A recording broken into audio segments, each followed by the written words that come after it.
Oh, really? I was surprised no one had Coach Winter. One? Coach Winter won? I didn't know she had one.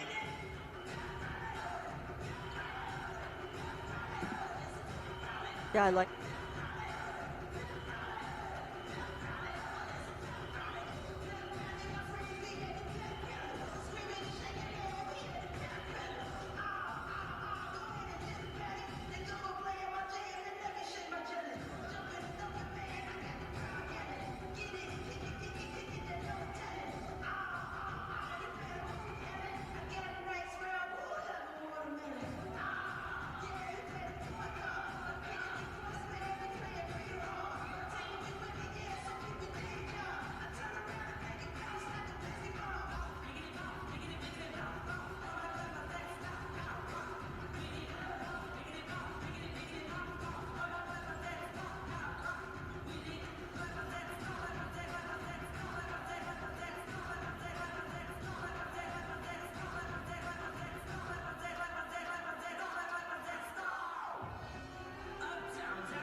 Good afternoon, Mustang fans. SMU welcomes you to Moody Coliseum.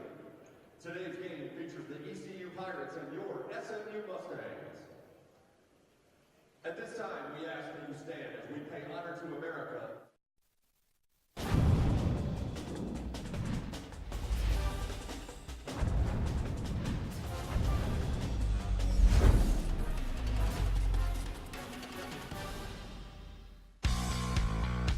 We welcome you to Dallas, Texas on this Saturday afternoon in the American. Another victory on the line here early on in conference play. The Mustangs of SMU looking for that first entry into the win column in the American. Welcoming to town the Pirates of ECU, a program that just the other night got their first win, now looking to have that snowball and pick up a little bit of momentum here early on in January. We welcome you in here on the American Digital Network. Lincoln Rose coach Angela Beck. And coach, we take a look at this matchup. I mentioned Heather Macy picks up that historic win. Now the all-time winningest coach at ECU, but they're trying to build momentum and perhaps pick up a big road victory here today in Dallas. Well, ECU, they have 7 underclassmen, and so they don't really know who's going to show up each night, but they're excited about that first win. SMU, on the other hand, they're desperate. They want that monkey off their back. They're looking to get a W tonight at home where they really controlled the tempo last year. Let's take a look at your keys to the game. First up for the visiting Pirates, and of course, you take a look at the size mismatch that SMU enjoys against so many other teams. I know you're looking forward to seeing what ECU Pirates can match up in that high-low game. Well, they need to defend the high-low game of SMU. It's dynamite. That's what they do all through the game. That's their focus. And then they need to get 4 players in double figures. They only have 1 double-figure score right now. And meanwhile, for the Mustangs to pick up a home victory, I know a couple things on the top of your mind. First up, still looking for that vocal leader in the emergence of Alicia Froling, the senior who's been out all year with injury. Well, Froling was the one that told them what to do, how to do it, and they listened, but they need someone else now. It's mid-season, and somebody's got to step up. And then they have to limit the turnovers today because they had some crucial turnovers late in the game their last time, and they could have won it. So he wants the turnovers to shave down. Some of the players we'll keep an eye on. First up for the Pirates, you talk about that win the other night against Temple, a big performance off the bench from Destiny Campbell with that double-double. Well, Destiny Campbell, a freshman, you just want them to get their progressions and start feeling good about what they're doing, and she's starting to feel really good. That double-double, I mean, she's starting to know what she can do and realize her potential. I said win over Temple, coming off that victory over Tulsa, pardon me. Meanwhile, for the Mustangs, hard to believe, already a senior, her third and final year for Mackenzie Adams, averaging almost 19 points a night. Well, one of the great players and one of the great scorers in the American, averaging 18 points. She's number 6 right now in the American. She's going to fire it from downtown, and she's good on the defensive end, too. SMU Mustangs looking for a big home win here in January in the American as they host the Pirates of ECU. Tip-off next on ADN.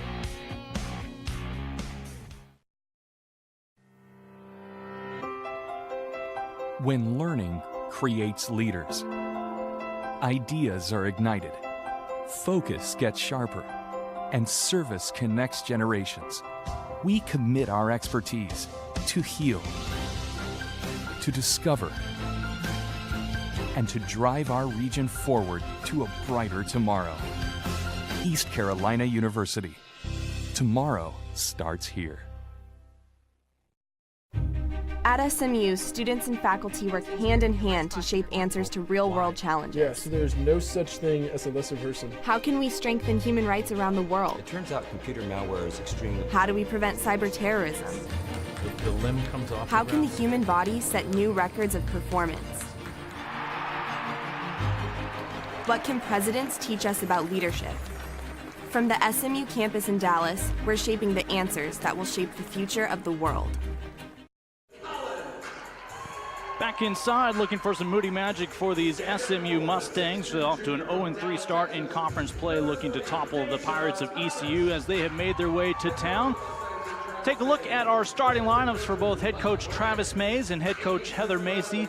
And of course for ECU and Heather Macy, she has graduated 12 players over the past 2 years. So when you look at point guard Alex Frazier as your leader on the floor, she's the only player who was on this roster 2 years ago. One of the most experienced players that she has coming back here, just a junior at point guard, of course, for SMU. You look at some familiar names. Of course, there's Mackenzie Adams these days, the senior they've been leaning on. Exactly, but both teams are really rebuilding in a lot of ways. I don't think SMU thought they were going to be in this position, and this injury that Rollins had has really shaken up their mess a little bit. But I looked at that roster, and I really can't believe a program is rebuilding like that with 12 kids graduating. So Stephanie Collins, again, one of the 2 Australians for the Mustangs, will handle the opening tip. Wins the tip for the Mustangs. We'll also see Clara Bradshaw at 6'6", available off the bench for Travis Mays today. It has been a theme over the past few years for the Mustangs. Great size, both down low and on the perimeter. Right there, they go right to their high-low game.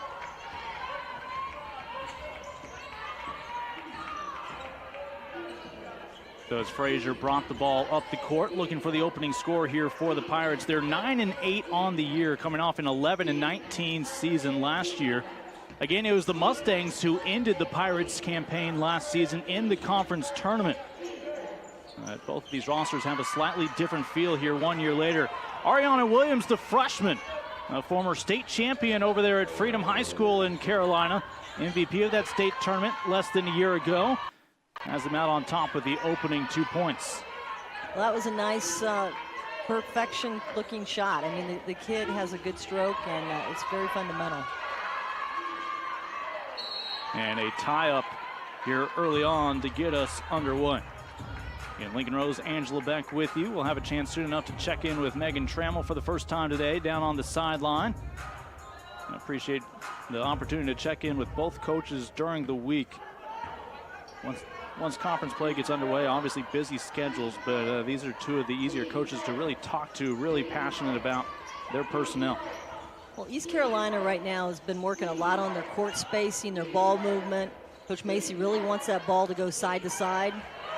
Denied the entry as Adams will pick up her dribble, able to bring the ball up the floor over to Deja Thomas, and they'll reset to Adams. Again, Mackenzie Adams transferred after her freshman year at Arkansas with a great boost in scoring a shot in the arm a few years ago when she arrived in Dallas and became eligible for the first time. Collins able to drop it down low. We've got a foul, and Deja Thomas will go to the free throw line. May have been hit across the brim of the nose. Well, Deja Thomas, that's what she does, is she rebounds, she blocks. She's just one of those hard-working players that will do whatever she can for the team. I know Coach wants her to get a little more scoring in there, and looks like she's trying to do that. Yeah, she may have been poked in the eye as she's going to head back over to the bench for a moment before shooting the free throws. Talk about Deja Thomas, of course, out of Dallas. The Mustangs had a signing class of 6 players. They were expecting to lose 6, but with Alicia Froling being able to redshirt this year, presumably she'll be back, so they'll graduate 5 players this year as they address the contact lens here for Thomas. But half of those 6 players out of Dallas, and just because you're recruiting local if you're SMU doesn't mean that you're recruiting any lesser of a player. This is a rich area for recruiting. Well, that's one reason, Coach Mace took the job here at SMU, because he loved the tradition and he loved the fact that he'd been at so many programs that he was spending time in Dallas recruiting players, and he thought, wow, I can live here and get some of the best players in the country, and he's done a great job. Thomas, a 63% free throw shooter, off the mark on the front end. Again, she's part of this size that they tend to enjoy night in, night out. At 6'2", able to make the back end, and the Mustangs are on the board within 1. Both teams starting out in a man-to-man, trying to move the ball side to side and to attack. And another turnover forced by this defense for the Mustangs.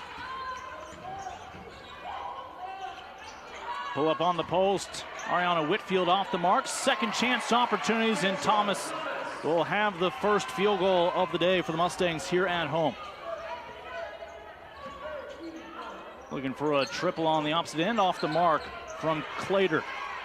Both of these teams are great rebounding teams, not so proficient on the offensive end. And a foul after the miss from Collins. Collins is just, I think she needs to take her time a little bit more. Last game, she went like 2 of 12 from the field. She's right there. She's 6'6". Just take your time, find the rim. She kind of outquicked herself there. Heather Macy, again, the winningest all-time head coach now at East Carolina in her 2 decades at the helm. That victory over Tulsa got the job done. Now looking to add a little breathing room between she and the other coaches in the Pirates' history. That she was honored on the court during the men's game the other night, along with her staff. As ultimately the rebound comes down to her junior, Destiny Campbell, one of the newcomers this year out of Cape Fear Junior College. Mentioned Campbell getting to start today after that double-double off the bench against the Golden Hurricane. Both teams are kind of firing it up here quick. They need to, settle down. I think they're both excited. Both of these teams are keen on this game for the win column, so I'm sure there's a little nerves going on here. Mustangs defense has been able to force a couple of early turnovers. That time the shot off cleanly from Williams. Again, Williams, another freshman. She's putting up 10 points a ball game. Well, she's not afraid to shoot it. She shot over 100 threes this year. She averages about 4.6 attempts a game, so she's going to fire it up if she's a catch and shoot kind of kid. And again, they get it into Collins in the post, but she and a lot of these post players are only averaging about 4 points a ball game. They've gotten good looks with that size advantage, just too many misses from up close. Well, if you look at that again, I mean, she didn't even square up to the basket on that shot. So I would just get her to slow down and use her fundamentals. She does have good fundamentals, but she's just not finishing. Travis Mays, second year ever as a head coach, taking over the SMU program last year for longtime Mustang head coach Rhonda Rompola. And he is a man of the people, as they put it to a Twitter vote as to which bow tie he would wear today. Oh, wow. Well, I love that. I love both these coaches. They're both very genuine, good, people that want the best for their programs. I think they're players, coaches, and their kids like them. It's kind of funny this year, Travis Mays is a little bit more frustrated than the first year. First year he came in and everybody was fired up, and now they're having to dig deep, and he's kind of getting on them a little. Well, we saw he and then, of course, Coach Abe over at UCF make immediate impacts with their programs, both guiding them to the WNIT in their first years. Travis Mays last year, first year as a head coach, takes his SMU Mustangs into the third round of the WNIT last year after being bumped from the conference tournament in the quarterfinals. So high expectations this year with so much returning, but a lot of that was Alicia Frolling's leadership. As again, she was hurt in the final practice right before the start of conference play, right before the start of the regular season. Yeah, Froling, you just have to talk about it a little bit more here today, because you're talking 14 points, 10 rebounds, but she was the X factor. I mean, she everyone measured themselves to her. She had the heart, she had the soul, she's a leader, she was a fierce competitor, and you take her out of the mix, it changes the whole complexion. Adams is an 80% free throw shooter. She's playing 35 minutes a ball game, doing everything she can to keep the Mustangs in this. That time they call again the contact on the arm. I like that take because she got to the rim, and one thing I'm noticing about SMU is they'll take 3 or 4 dribbles and then pull up, and they're not aggressive enough. They need to get to that rim and attack ECU. Well, Mustangs are in this ball game thanks to some free throws early on. Otherwise, they're shooting just 16% for this ball game, while ECU has made a third of their shots on the road today. Neither one of these teams are great field goal shooting teams. One's shooting 35 and the other one's shooting 34%. And it's kind of surprising, like you were talking earlier, because SMU is a post game and they're getting shots about 3 feet from the basket. As Deja Thomas draws the whistle from Thais Oliveira, the Brazilian. Oliveira in her second and final year with the Pirates, a senior, but a travel called by Perry as Oliveira not giving up any ground to the Duncanville native, the senior from nearby here in Dallas. Duncanville's a powerhouse here in the state of Texas when it comes to the high school ranks. Well, they just reload every year. I mean, they get great players and great players go there, so.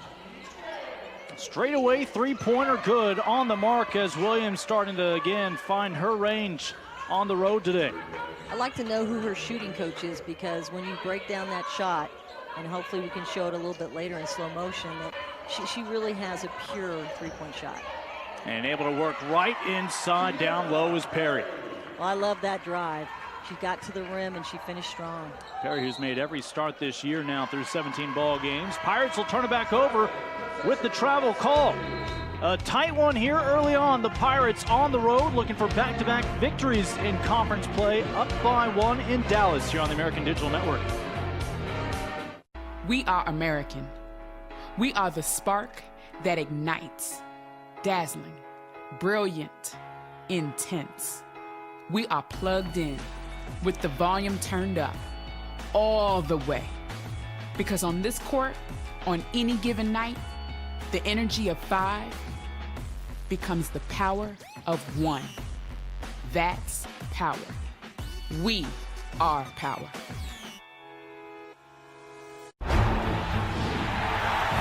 $7,000 student athletes rising to become champions in 21 different sports at 13 esteemed institutions across 11 states. 360,000 students and 2.6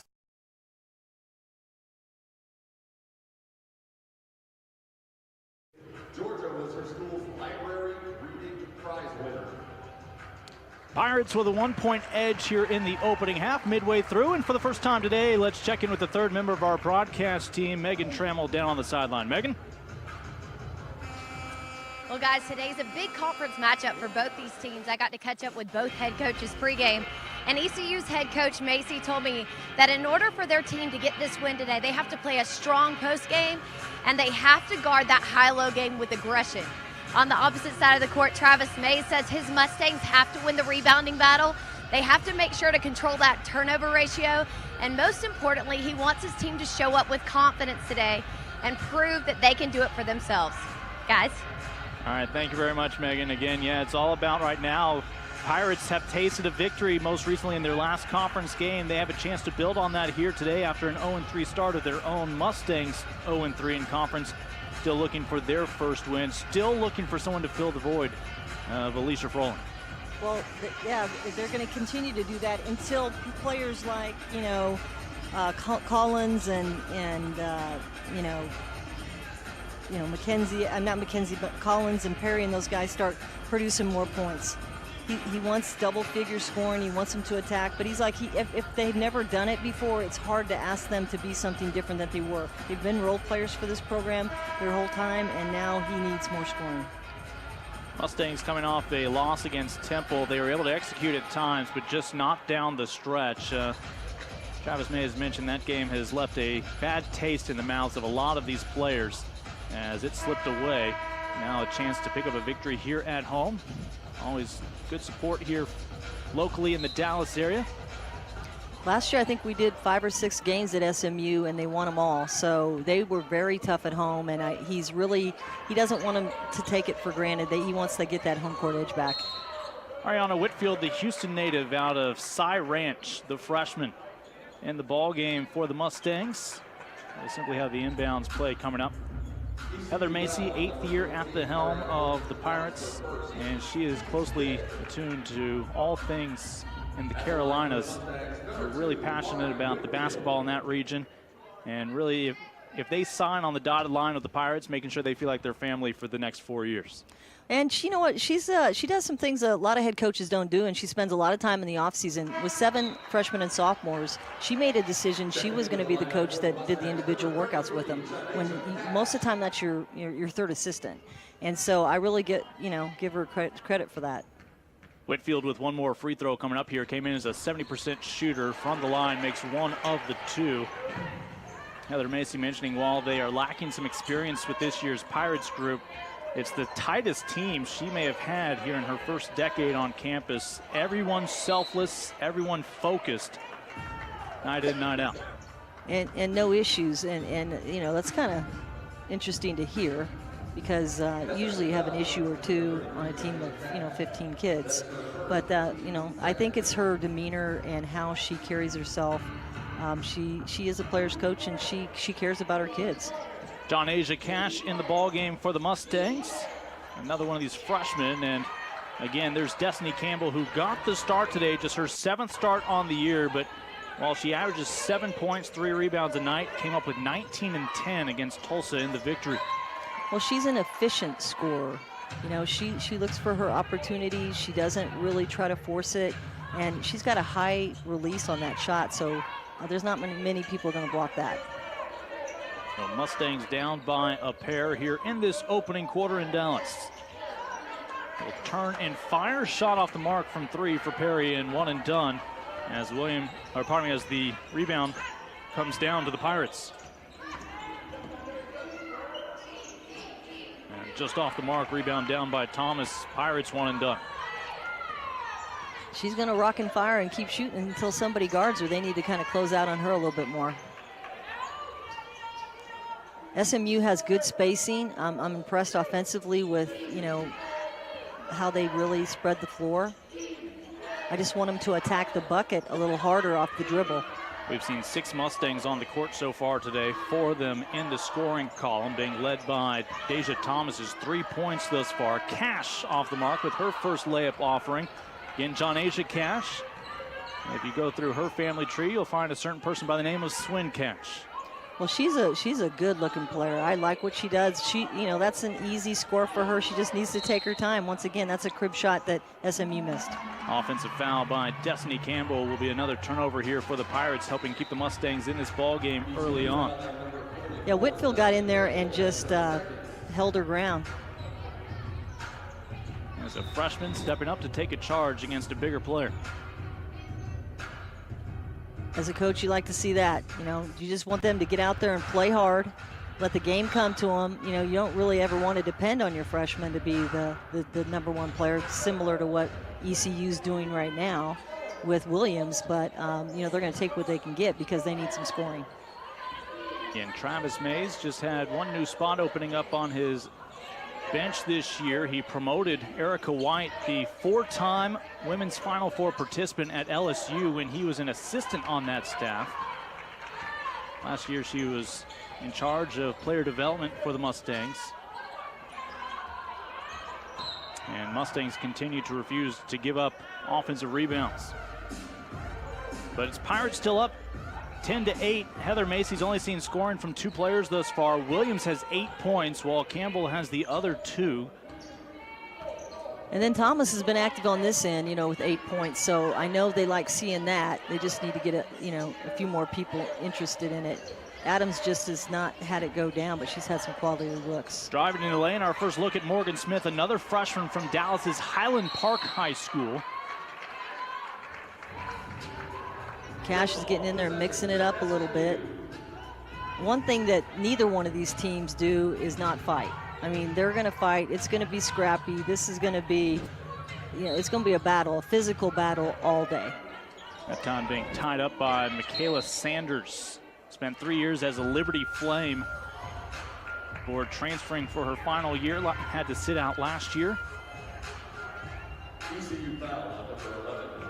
So 1:39 to go here in this opening quarter. The Mustangs another chance to pull even with Perry at the line. Mays with SMU, he's had, inherited this team last year with a bunch of veterans. They have several seniors on the team, but a lot of the seniors didn't see a lot of minutes last year. But he's, these aren't his kids. These are the kids that he's got in this program. So I do tip my hat off that he's tried to adjust his style to meet the, whatever he's got. Mustangs now 5 of 8 from the free throw line in this opening quarter, still trailing by 1. Back on defense, Alex Frazier, again the junior from Lawrenceville, Georgia, most experienced Pirate on the roster this year. And this ball fired up from 3 off the mark, but an offensive rebound. Follows her shot. In for a closer look, still won't go, and 2 bites at the apple are all the Pirates will enjoy this time. Mustangs with a chance to take a lead with a field goal.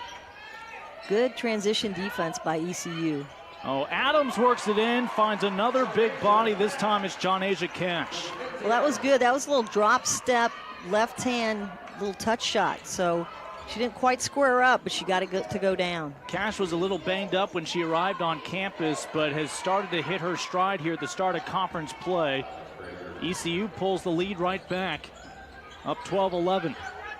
And Heather Macy's going to go to her bench in a moment and replace 80% of her personnel out there on the court. A nifty little spin, able to get to go. A highlight early on for Kiera Perry. That was a great move by her. Great drop step, turnaround, jump shot, and she got it to go. Pirates won't be able to hold for the final shot here. About 6 seconds separate the 2 clocks. Sanders tries to work it down low. And they actually had a rare size advantage, and it'll be free throws coming up as the mismatch. Morgan Smith at 5'6" was trying to hold her ground. Well, they saw the mismatch down there. Smith only being a freshman, they wanted to try to test her and see if she could hold her, and that's not going to happen. Mentioned Smith went to Highland Park. She could literally walk to the campus of SMU if she wanted to from her old high school. I'll tell you, Williams is impressive because when on the offensive end, she has no conscience. She's going to shoot it. She's going to take it. She wants to. She's got all her motors going, and I wish a few more kids would do that because this is a game of basketball. I mean, it's not a defensive game. You want to score more points than the other team, and I like her attitude. Well, she almost has scored more points than the other team. She has 10 of ECU's 14 here in the opening quarter. I think you just got to look in the mirror and say it's time. I'm a senior, you know, and we don't have certain players that we did before, and I've got to step up. Williams has matched her season average of 10 points a game. And we have contact early on in this possession, and it'll simply be an inbounds play coming up for ECU. Yeah, a little inadvertent turnover there, and then a little foul. So 2 mistakes. You talked about Heather Macy in those workout drills in the offseason, but she has learned about this group. She can push them, and they will not crumble. They will respond well to simply some tough love. Yeah, she says she really practices them hard, and then she said she appreciates that they let them do. She lets them, you know, they let her play, you know, practice them hard. I don't ever remember appreciating that my players did that, but I like that she said that. Pirates with a 3-point advantage here after 1 quarter of play in Dallas.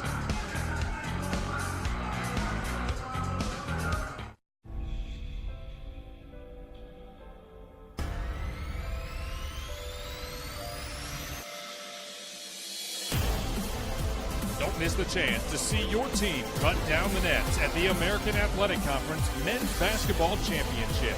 All the excitement of tournament basketball starts March 8th and runs to the 11th at the Amway Center in Orlando.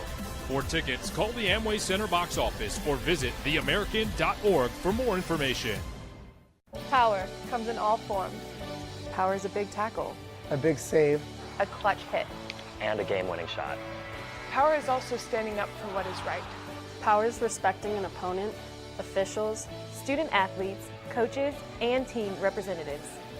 Power is not tolerating racial or ethnic comments, profanities, or other improper actions while at the game. The American. Power. Power. Power. Power for life.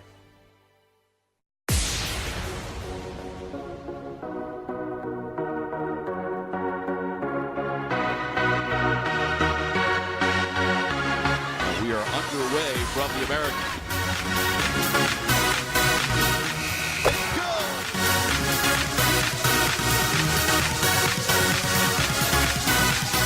Don't miss the chance to see your team cut down the nets March 3rd to the 6th. Call the Mohegan Sun Arena or visit us online to purchase tickets today. A 3-point ball game after 1 quarter of play. East Carolina right now on the shoulders of a talented Ariana Williams, but of course running the offense these days is Alex Frazier, the junior out of Lawrenceville, Georgia. For more on her, let's check back in with Megan.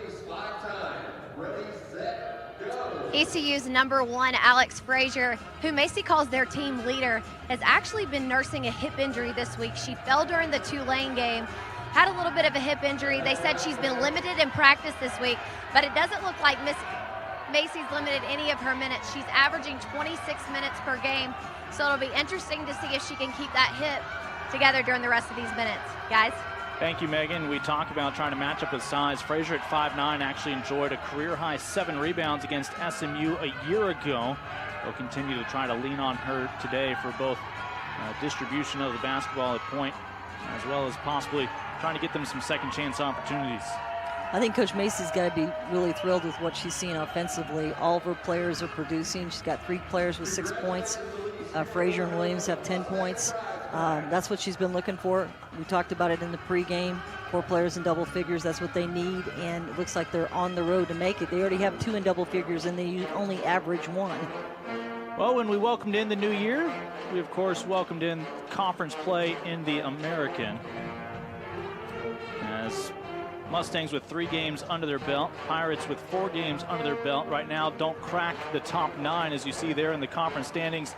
And how would you rate the surprise level at who's #1? 0. Okay. Yeah. But how about #2? I'm shocked. I mean, I watched them all last year, and they do have a lot of heart, but no, I just didn't feel like they had enough.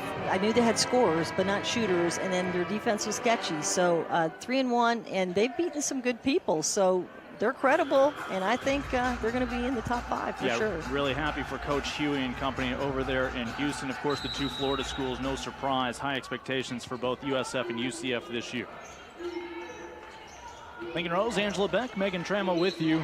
Moody Coliseum, a travel called on the Pirates, and turnovers have helped keep this ball game closer than perhaps it should have been there in that opening quarter. Well, it's been all Thomas for SMU. 10 points, 6 rebounds so far. Adams hasn't really gotten her rhythm going, hasn't really knocked anything down. Collins is rushing it inside, so those guys need to step up. Collins right now gets it, and she just doesn't finish right there. I mean, that's a pretty easy shot for her. She did get fouled, but that's an and one. Now Mustangs are going back to the free throw line here, just shooting 62% today. They'll have success going inside to Collins, unable to finish there as the foul called on Oliveira. Oliveira in her second and final year with the Pirates after starting her career in junior college at Central Florida College. As I watch her shoot the ball, it seems like she has her hands so spread out on that ball that really she's not able to get the touch on the ball that she needs. And I think that's why she isn't finishing around the rim. And the back end won't fall. Rebound to Salida Green, who checks in for the first time today out of Durham, North Carolina. The junior was a Richmond Spider for her first 2 years, now a junior. And shot well off the mark. Collins with the rebound. And let's see if she stepped on the baseline. She did, so 5th turnover for the Mustangs. We'll keep it here. Coach said, Green's made a lot of strides. She's been injured, and she's come back and really starting to come on her own. And we'll see Collins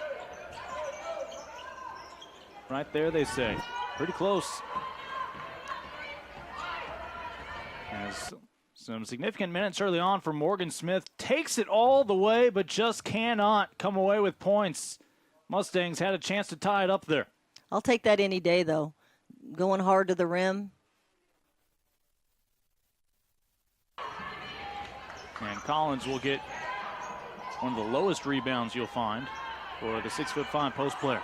And another ball given right back over to ECU. Yeah, Collins just isn't staying strong with the ball. She needs to get a little space before she passes it. Penetration too low by Pierre Emile. And coming up with the rebound is Michaela Reese, the Colorado Springs native, and again, one of the 6 seniors on the roster this year. 5 set to wrap up their eligibility at the end of this season. I really thought Reese was going to be more of a producer for this year, only averaging 3.5 points a game. She's another one. They've got like 4 or 5 players at that four-point mark. And at some point, you just gotta get to the rim a couple more times and get a couple more boards and get 10 points. Yeah, Travis Mays has 2 players averaging double digits a ball game. Kiara Perry's one of them at 10 points a ball game. She sends this one into Collins. Of course, Adams at 18, almost 19 points a game is out there on the perimeter at the top of your screen. They find Adams, thought about the 3, finds more space on the wing, and a good look from Mackenzie Adams. Well, that was a great set for them. They spread it out in a 1-4. And enabled her then to penetrate the baseline and get that little pull-up jumper that she really likes. And it's a brand new ball game once again with 8 minutes to go. Rejected by Collins to send it the other way. Adams will force the issue, and she will head to the free throw line. Well, one of the top blocking teams in the country. She's second in the ACC in blocks, and this is why. That's a great block, good outstretched hand. And I like what Adams did on the other end. She hasn't been getting a whole lot. They're not giving her that 3-point shot, so she took it to the rim. Adams and her teammates, 6 of 10 from the charity stripe today. They have been getting into the post frequently. Meanwhile, ECU has only attempted 2 free throws in this ball game, often settling for shots along the perimeter. And Adams has the Mustangs out in front now by a pair.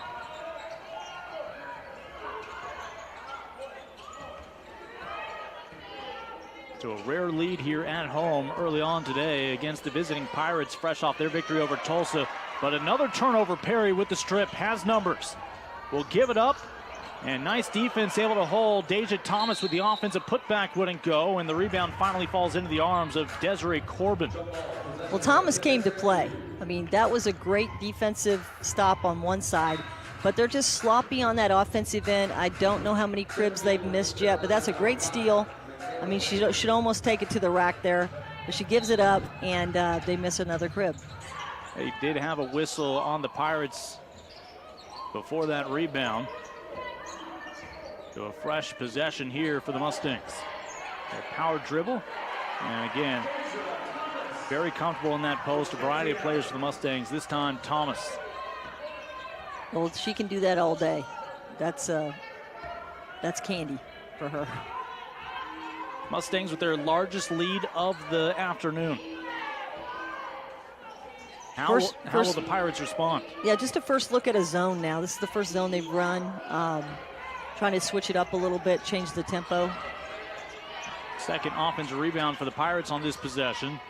But a little 15-footer. That one will be worth 2 from Sanders. Yeah, Sanders is, she's got a nice looking shot. She's the best free throw shooter on the team. That's basically where she's comfortable right there, that free throw line. 8-footer, 10-footer.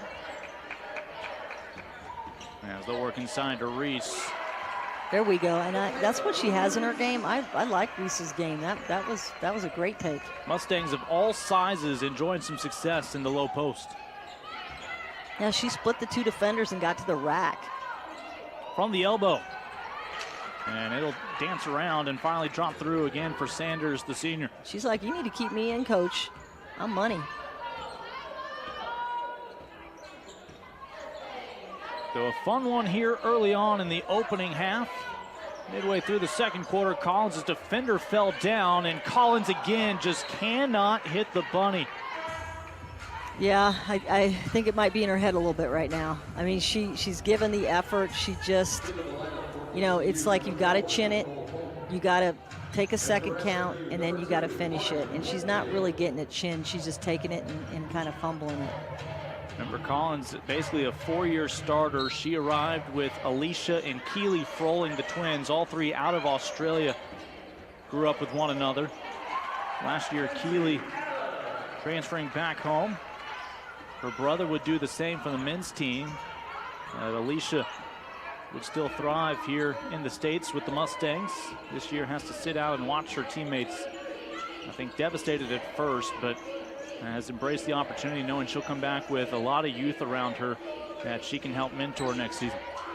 A hand in the face and shot off the mark. Ball winds up with Collins for the rebound. Yeah, hopefully she does come back. I mean, that's still not a guarantee. And I'm sure that's got Mays a little bit scared because, you know, being from Australia, you know, another year in the States, it's tough. Stripped away by G. She forces the issue, and they will say an offensive foul by G. Taking the charge was Ariana Whitfield. Well, that's the second one of the game, and that one was a good one. She came down, ran a little spin dribble, and Whitfield just got set outside the arc. Automatic call. Looks like she might have gotten a little banged up on that one. So, again, Mustangs with the basketball. Chance for their largest lead early on. Already up by 4. Look at this press from the Pirates. Not making it easy. Yeah, both teams have mixed it up. I know they like Smith and her ability to shoot that 3. Just didn't really find the rim on that one. And the Mustangs with the offensive rebound, able to draw another foul from the Pirates. As the Mustangs, 24-20, out in front here at home, looking for their first conference win here in early January.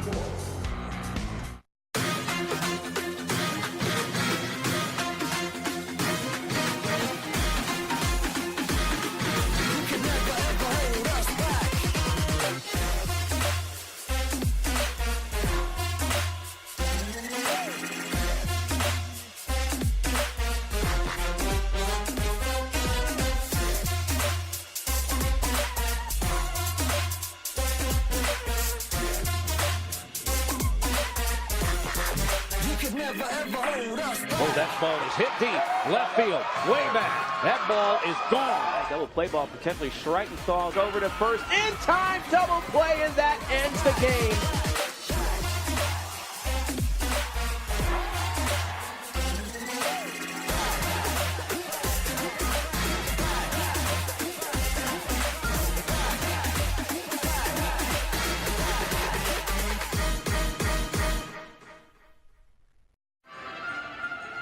Take a look at our upcoming slate here on the American Digital Network with women's basketball. It'll be Tulane making the trip over to Orlando. Should be a fun matchup this upcoming Wednesday. Of course, SMU will head over to Orlando as well for their next outing. We're going to see a lot of the Mustangs. We'll actually squeeze in a game this next week as well. Let's check back in down courtside with Megan. Well, guys, you were talking earlier about Mustangs' Alicia Brawling and what an impact she's had on this team. When Coach Mace talked about her earlier in this week, he said she's the Batman and everybody else is basically the Robin. They've tried to find a replacement, and it's just something they can't do. She's been coaching from the bench, and I got to catch up with Alicia before the game and ask her how she's doing, and she did say she was devastated at first, but she feels she's doing great in her rehab. She's getting super healthy and just excited to get back on the court. Guys.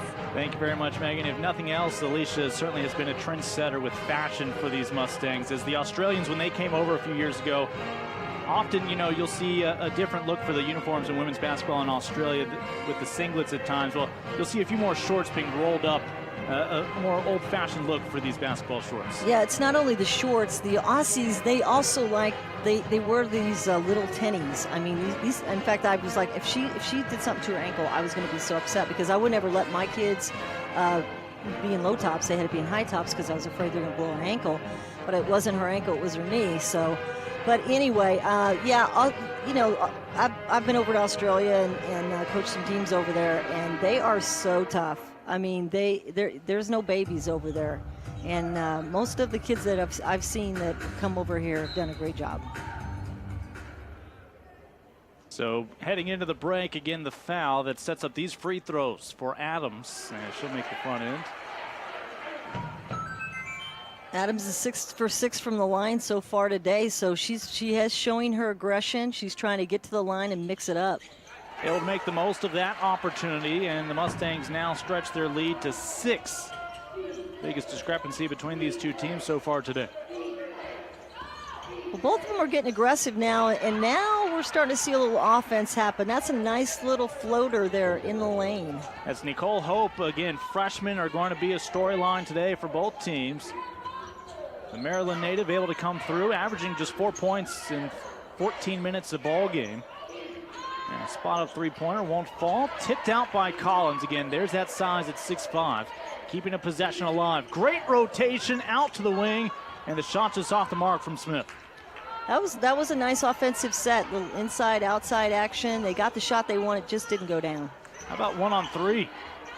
Why not? That was not good odds for Michaela Saunders, but somehow she shakes loose from 3 Mustangs. She's just a little elusive there, I mean, you don't think she's going to, she doesn't look as quick, but she gets it done.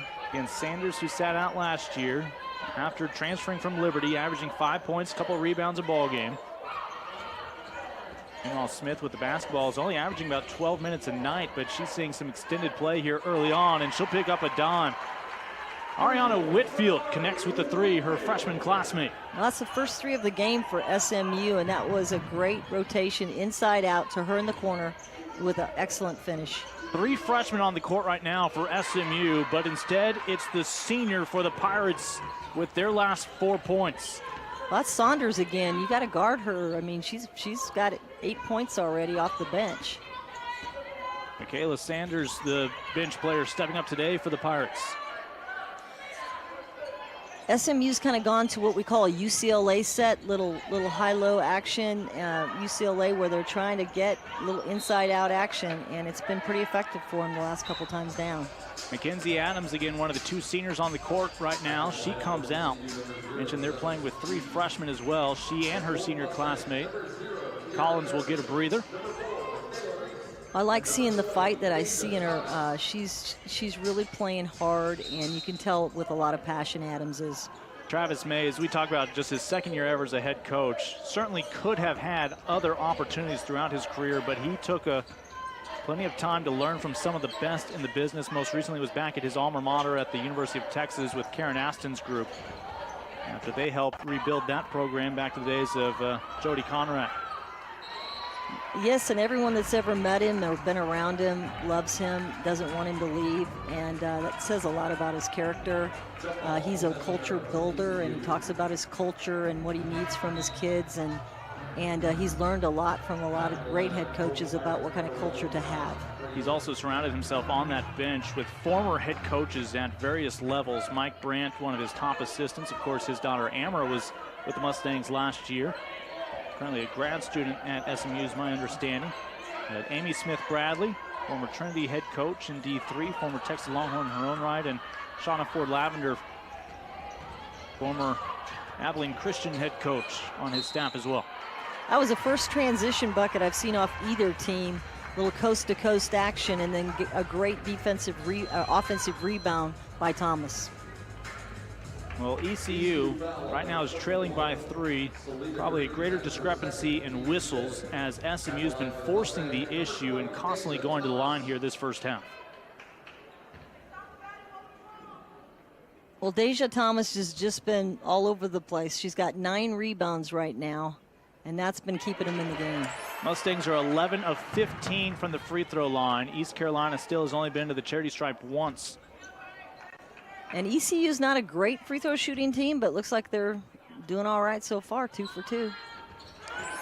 And Mustangs putting on a clinic.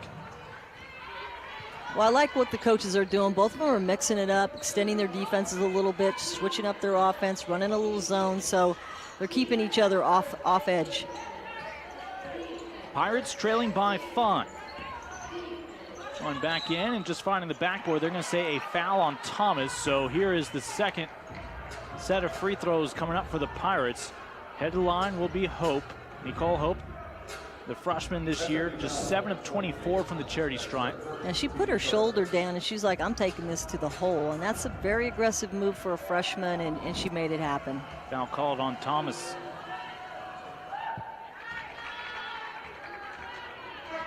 With 1 more to go. There's the first whistle on Deja Thomas. Well, it's kind of what we expected, a pretty close game.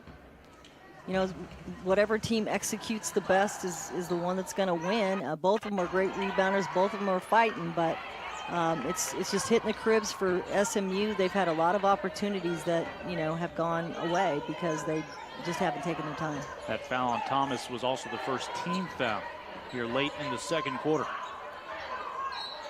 16-footer straight away. We've got another whistle. And this time it'll be an offensive foul on the Mustangs. That gives it back over to ECU. Yeah, a little illegal screen, moving screen. So you can't get too mad about that because at least they're working hard to do it. But both coaches said that the kids are screening better and actually moving their ball better than they were obviously early in the season.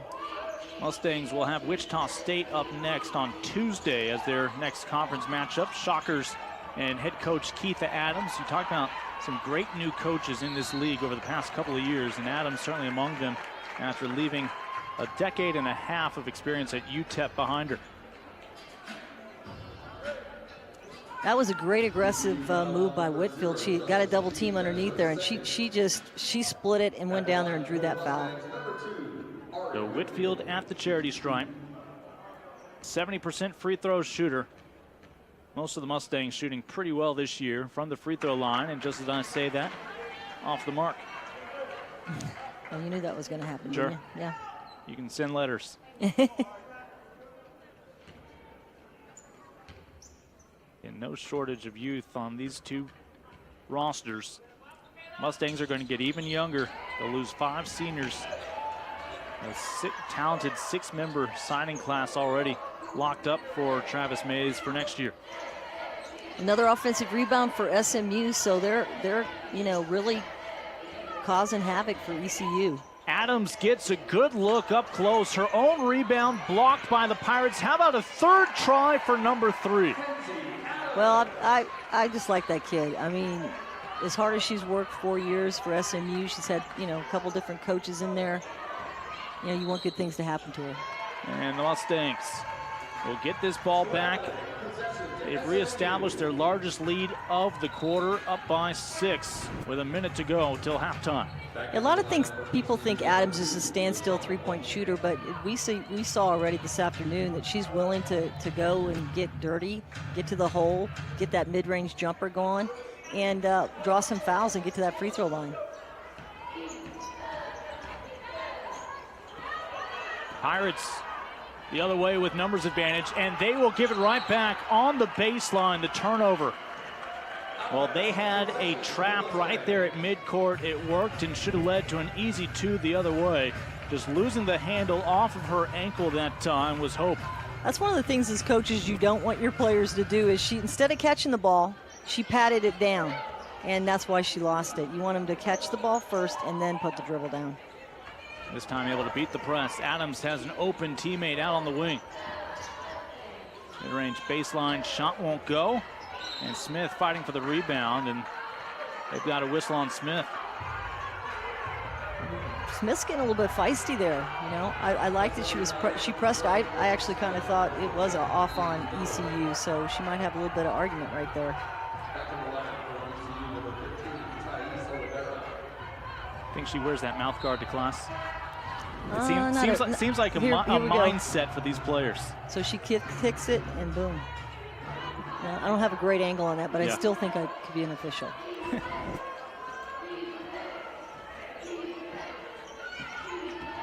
24 seconds. Yeah, less than half a minute here. Another look, and it's been a quiet opening half for Destiny Campbell, who puts in a pair right there. That's a big bucket for them.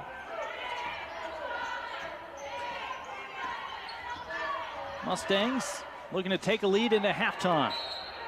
And it'll be more free throws before the end of the half for the home team. Well, it's doing the little things, Coach said, to close a quarter, to close a game. And that I was curious to see how they would, play that last 9 seconds. And that was great. They went in, drew the foul, and then got the rebound and put back. So good execution by SMU. 7 points, 10 rebounds this half for Deja Thomas. She's 3 for 4 at the free throw line so far. Ever since you talked about their good free throw shooting, they've missed 3 in a row.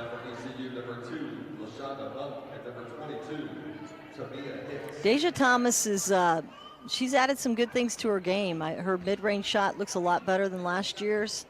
I know she's still fighting as hard. She always had that, but they talk a lot about her being the anchor. Like they need her to be there to make everything happen, and she's still that person.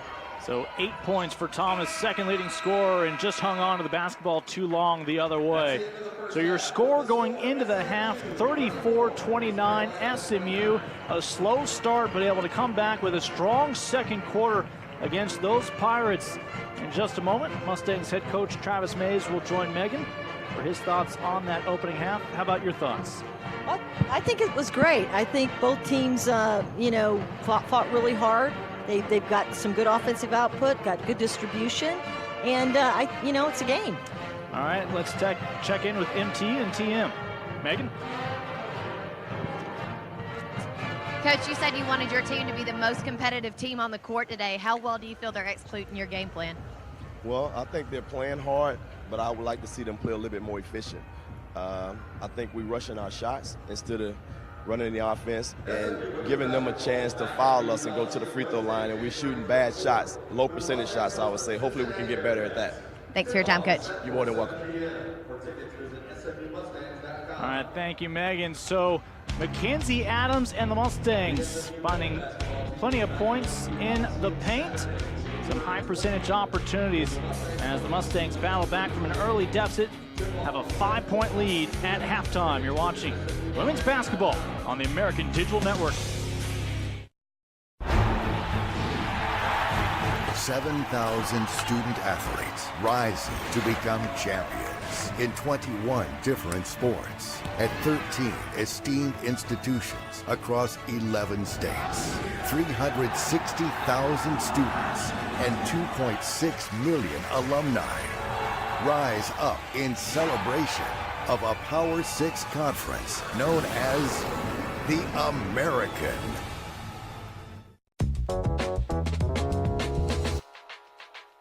UCF! UCF! UCF! UCF! War on I-4 champions, American Athletic Conference champions, Peach Bowl champions, an undefeated 13-0 season, and acclaimed national championship. What's a better way to celebrate than here at Walt Disney World? I don't think you realize how big your school is until you come to Disney World and see everybody wearing UCF. Thousands of UCF fans lined up to watch the UCF football players, the Marching Knights, cheerleaders, athletic director Danny White, President John Hitt, and the one and only Mickey Mouse celebrate their Peach Bowl win and undefeated season. Tremendous turnout. Just a few years back, we did a similar parade after winning the Fiesta Bowl. This is bigger. One subject recently has made headlines all over the sports world for the Knights: their self-proclaimed national championship title. Both of us just said, yeah, that's right, national championship, national champions. I mean, they beat Auburn, who beat Alabama and Georgia, so that's a starting point. You're rating us 12 and we're undefeated, beat Auburn, national champion. Athletic director Danny White first made the claim to national champions immediately after the Peach Bowl win against Auburn. I feel like we've earned the right to claim the national championship, and I've been surprised at how it's that narrative's kind of grown nationally. But I think it's good for the sport, because I think we need to get to a better place. We need to expand the playoff and be at a place where the champion is decided on the field. The Knights staff say that the claim raises awareness to a more just playoff system. It's really not a fair system as we have it now. And whether it's UCF and the Knights or any other team, what we all deserve is not a specific win, but an opportunity to go out and earn a win. And I think it's hard to contend that the American Conference, UCF, don't deserve that opportunity, the opportunity to win or lose. While the season was definitely successful for the Knights, quarterback and Peach Bowl offensive MVP Mackenzie Milton hopes to continue the winning streak into next season. Yeah, I think it does a lot. I think it boosts a sense of confidence that we can play with anybody, and I think we just want to keep things rolling. There's only one way to go. Just keep going up, and I think our guys are ready to attack spring ball and summer workouts. Milton, during the parade, stood at the top of a float with the Peach Bowl defensive MVP and 2018 NFL draft-bound Shaquem Griffin. I mean, we're just kind of embracing the moment, saying, wow, we really made it to this point.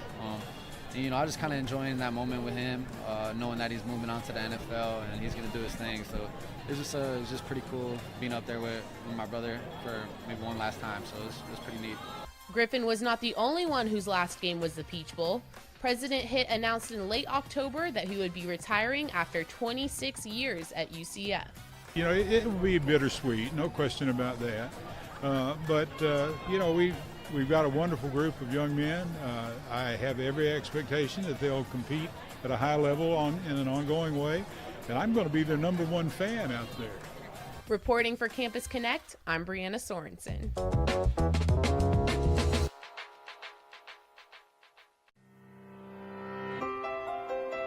When learning creates leaders, ideas are ignited, focus gets sharper, and service connects generations. We commit our expertise to heal, to discover, and to drive our region forward to a brighter tomorrow. East Carolina University. Tomorrow starts here. We are American. We are the spark that ignites, dazzling, brilliant, intense. We are plugged in with the volume turned up all the way. Because on this court, on any given night, the energy of 5 becomes the power of 1. That's power. We are power.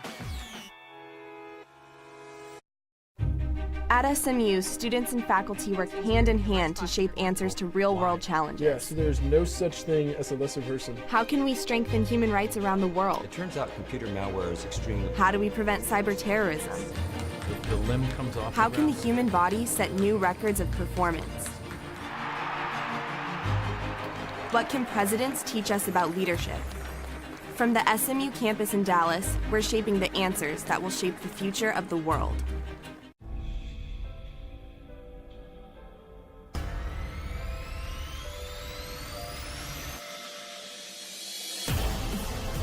Don't miss the chance to see your team cut down the nets at the American Athletic Conference Men's Basketball Championship. All the excitement of tournament basketball starts March 8th and runs to the 11th at the Amway Center in Orlando. For tickets, call the Amway Center box office or visit theamerican.org for more information.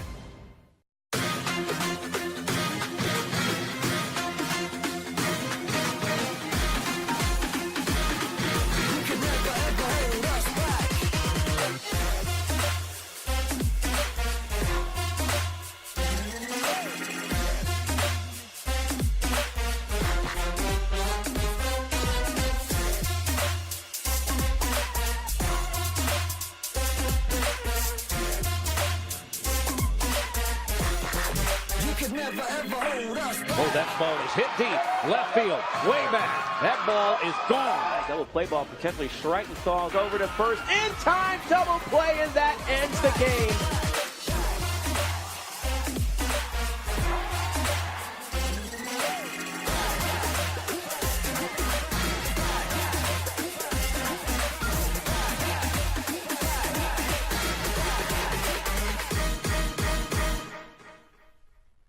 Power comes in all forms. Power is a big tackle, a big save, a clutch hit, and a game-winning shot. Power is also standing up for what is right. Power is respecting an opponent, officials, student athletes, coaches, and team representatives. Power is not tolerating racial or ethnic comments, profanities, or other improper actions while at the game. The American. Power. Power. Power. Power for life. Hope your Monday is off to a great start and Happy New Year. Thanks for tuning in to an all-new episode of The Rise. It's great to be back here in the studio. I'm Haley Outen. Conference play is officially underway in the American on both the men's and women's sides. Let's take a look at who took home this week's league honors after standout performances this past week. On the men's side, Cincinnati's Jacob Evans claimed the Player of the Week accolades after a 2-0 week for the Bearcats, which included wins against Temple and SMU. Evans averaged 18 points, including the game-winning shot in the final second against the Owls. Rookie of the Week honors went to UCF redshirt freshman Cesar De Jesus. The guard averaged over 13 points, 2 assists, and 2 steals a game on a perfect week for the Knights. De Jesus posted 14 points against Memphis and 13 against Temple. A handful of other players had impressive performances as well. Here's a look at this week's American Honor Roll. On the women's side, Houston's Jasmine Harris picked up the Player of the Week honors after helping her team fight back from a 21-point second-half deficit against Tulane to move to 3-0 in conference play. Harris scored a career-high 34 points to go along with a game-high 11 rebounds for her 6th career double-double and 4th this season. Earlier in the week, the sophomore posted a game-high 26 points in a win against Wichita State. Freshman of the Week honors went to UCF's Masani Kaba after helping her team to its first 3-0 American Conference start in school history. Earlier in the week, she led a trio of Knights in double figures, scoring a game-high 16. She then followed up that performance, leading the Black and Gold with 13 points against Wichita State. And here's a look at the performances that received recognition on this week's Conference Honor Roll. Thanks for joining us on this all-new episode of The Rise. Be sure to check back later tonight as our Mondays with Mike segment will make its return. Mike O'Donnell will break down all of the men's basketball top headlines across the conference. Have a great week, everybody.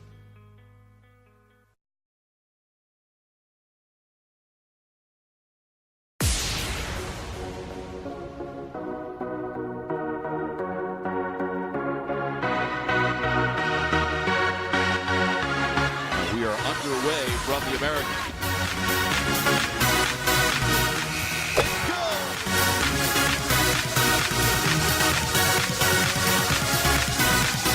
Don't miss the chance to see your team cut down the nets March 3rd to the 6th. Call the Mohegan Sun Arena or visit us online to purchase tickets today. Halftime in Dallas, a 5-point lead for the Mustangs as they were able to battle back with a strong second quarter showing.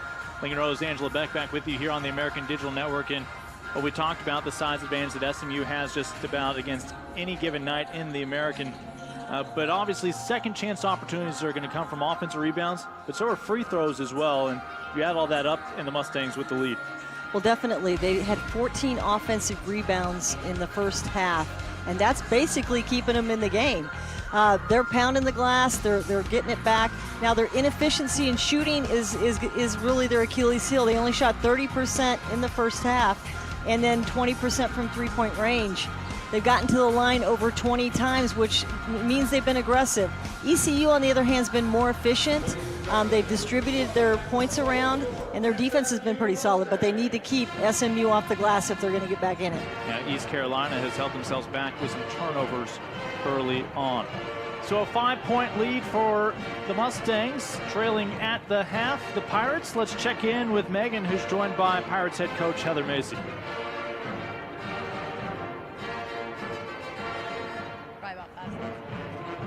Coach, team's down by 5 at the half. What adjustments do you have to make to get the win? Listen, we're going to have to rebound that basketball better. We did not do a very good job on the glass, really on either ends of the floor. So look for an adjustment there. And Frazier had that hip injury that she's been nursing. Will she get as many minutes in the second? Yeah, I think she feels great, ready to go. Thank you. Thanks, Coach. That is very good news. Thank you very much, Megan. Again, talking about Alex Frazier, their point guard, who has been one of their leaders, not necessarily in scoring, but just keeping this team on track. You look at how both teams are shooting similar numbers early on, as SMU, however, with offensive rebounds, part of that 18 rebound total, has given themselves second and third chance opportunities at times. Well, you heard Coach Macy talk about it. They haven't done a very good job of it. You can tell she's super feisty and she's ready to go. I mean, it's going to be a great second half. Both teams are going to have to settle in, become more efficient, and also be aggressive. And, ECU needs to pick up the tempo a little bit. So again, here on the American Digital Network, the Mustangs and Pirates at halftime. Mustangs delighting the fans with the advantage here midway through. It was exciting to see a few of the freshmen in. I thought Smith did a good job. I can see what he likes in her. She's an outside shooter. She's pretty feisty, so it was good to see the freshmen come in. Well, we talk about the freshmen on these two clubs as you talk about bright futures ahead for the Mustangs and the Pirates, but we had a chance to see a great one in Cava the other day, as this is a young lady whose impact is going to be felt for the next 4 years over in Orlando with her size in the post. I kind of got the chills when you said her name, because she's something special. This kid, she can do it all. She's long and lanky, and she rebounds tough, and she's a special kid. You're gonna be hearing a lot about her. She's helped get UCF off to their best start in program history since joining the American. Meanwhile, you talk about the great things happening for Coach Hugh in Houston. One of the reasons why is the play of Jasmine Harris, your player of the week in the American. The victories over the Shockers as well as the Green Wave. Well, you kind of wondered when one player was going to emerge for Houston, and it looks like it's this player, Jasmine Harris. I saw her last year.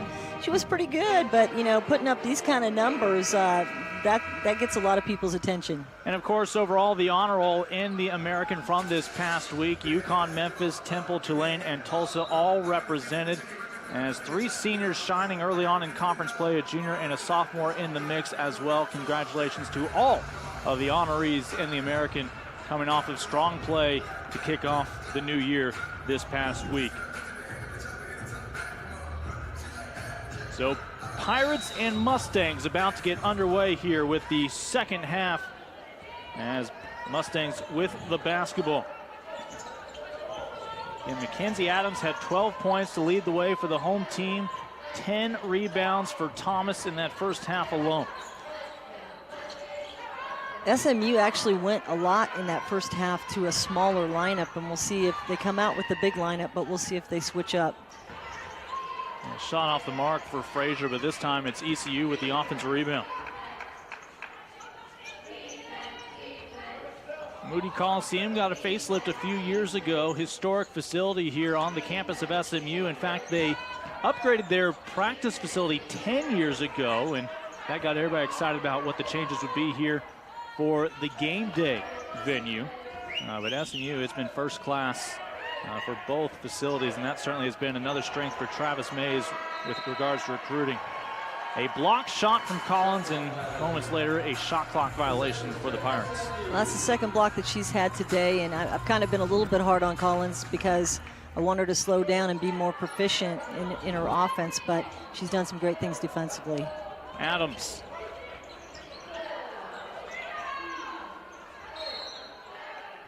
Almost another offensive board, but this time ECU got on it. So I'm sure that talk in the locker room with Coach Macy, she's not happy, and she got after him a little bit, and so far so good. You can see that they've been more aggressive.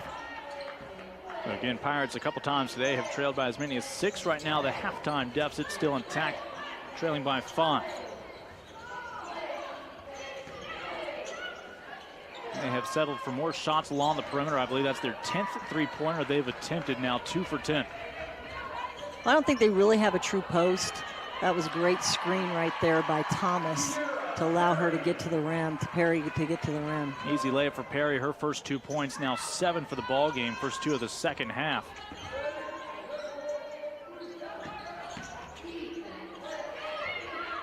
And another turnover by the Pirates. See if the Mustangs can capitalize. Collins with the rebound. Stripped away, winds up in the lap of Thomas. Her putback won't go. That's at least 3 shots, if not 4, this trip down for the Mustangs. I counted 4, and that is not going to help their shooting percentage. But, good effort. I'm sure that the coach is happy with the effort, but when you're that close to the basket, slow it down and put it in. Campbell pulls the trigger on this pass. As Frazier will bring the ball up the court again, the junior giving them 6 points, another 3 rebounds a ball game. For as young as ECU is, Coach Macy has their offense in a nice flow. She kind of put one up there a little quick that time, but they've been taking it side to side, and they actually have a nice flow and back and forth offense. Largest lead of the ball game right now for SMU.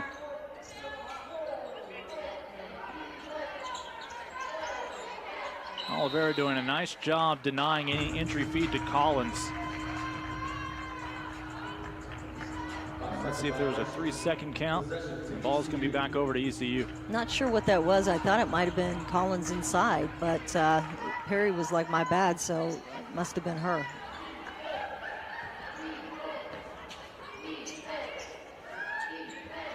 It's time right now for ECU to make something happen. They're starting to dig a little bit of a hole here. They need to get a good quality shot. And it's got to be somebody like Williams. 3 minutes into the second half, nice dish. The shot just ultimately won't go for Campbell, and the ball at least will stay on this end for the Pirates.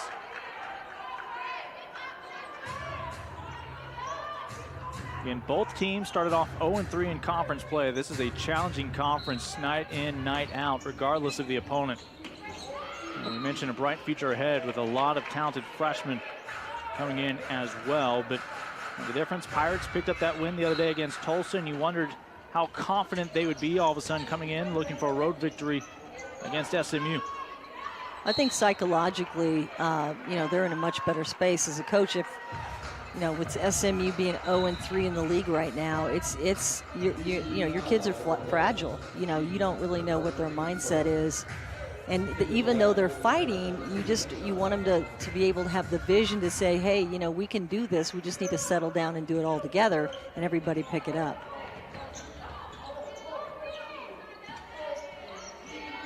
Mustangs' last victory on December 22nd, their second to last non-conference game. That was against the Southland Conference's McNeese. And then they would take on top 25 Texas A&M and Gary Blair. So 4 straight losses for the Mustangs, looking to get back on the winning track. And Mackenzie Adams obviously would be a big part of a victory here today. Well, that's a set they ran for Mackenzie Adams, and I love that set because they actually run a clear out for her. So the whole side, she gets to work this weak side, and she just takes them one-on-one and gets the roll. So that was a great take for her and a good finish. And taking care of business there at the charity stripe. So Adams 15 of SMU's 37 points midway through the third quarter. I'm sure if I'm Coach Travis, I'm wanting them, to put them away. He would love to have a solid win, but I think he's probably still on that feeling like he doesn't know what his team's going to do to finish out. So he wants to put the pedal to the metal right here. That was the 13th rebound for Deja Thomas a moment ago. That time she screens off her defender and creates an open avenue along the baseline. And the Mustangs, I would say, utilizing their size to get the ball down low, but it's often their bigs who are clearing out space for these drives from their guards.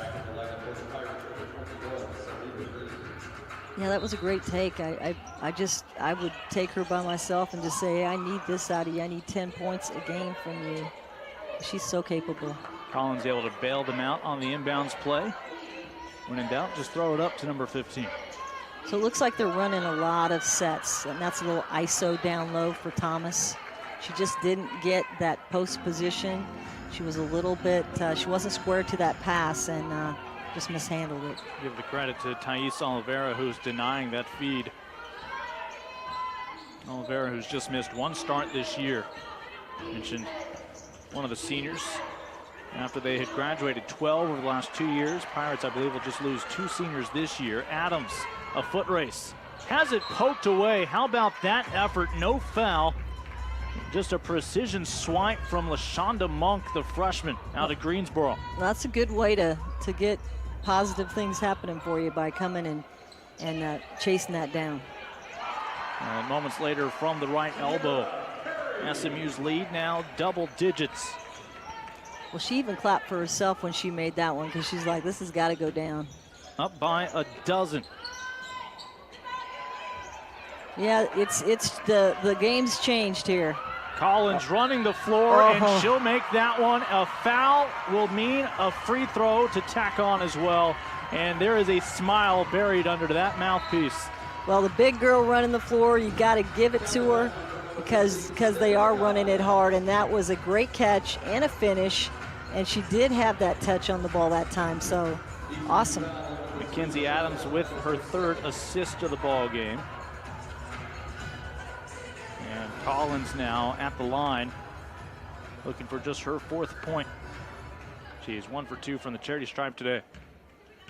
I'm sure that's a good sign for Coach Mays, just to have her get her game going a little bit. See how quick they got in there for that offensive rebound. They really, I'm sure they practice it a lot, but the mindset, it's about a mindset, and he's got that in those kids. And I think he recruits kids that love to rebound. Or obviously some of them are already on the team, but he likes that kind of player. So Collins will take a breather. Cash again back in the post. A nice screen sets up the open three-pointer. 3rd triple of the day for the Pirates. As able to come through, Williams. Catch and shoot. If you leave her open, she's going to fire it, and that's what I like about her. She doesn't think about it. Should I shoot this shot? Should I not? She's just, she gets it and you're not on her, it's going down. You saw how East Carolina had 3 triples today. All of them belong to Williams. Great another offensive rebound there by Cash. Frazier the other way. Adams holding her ground. Waits for reinforcements, and the Mustangs come up with the stump. Smith inside. Wow. And Smith will be denied an assist. A couple of free throws coming up on the other side of the break. Mustangs pulling ahead to an 11-point lead, a chance to make it a baker's dozen when we return to Dallas. You're watching women's basketball on the American Digital Network.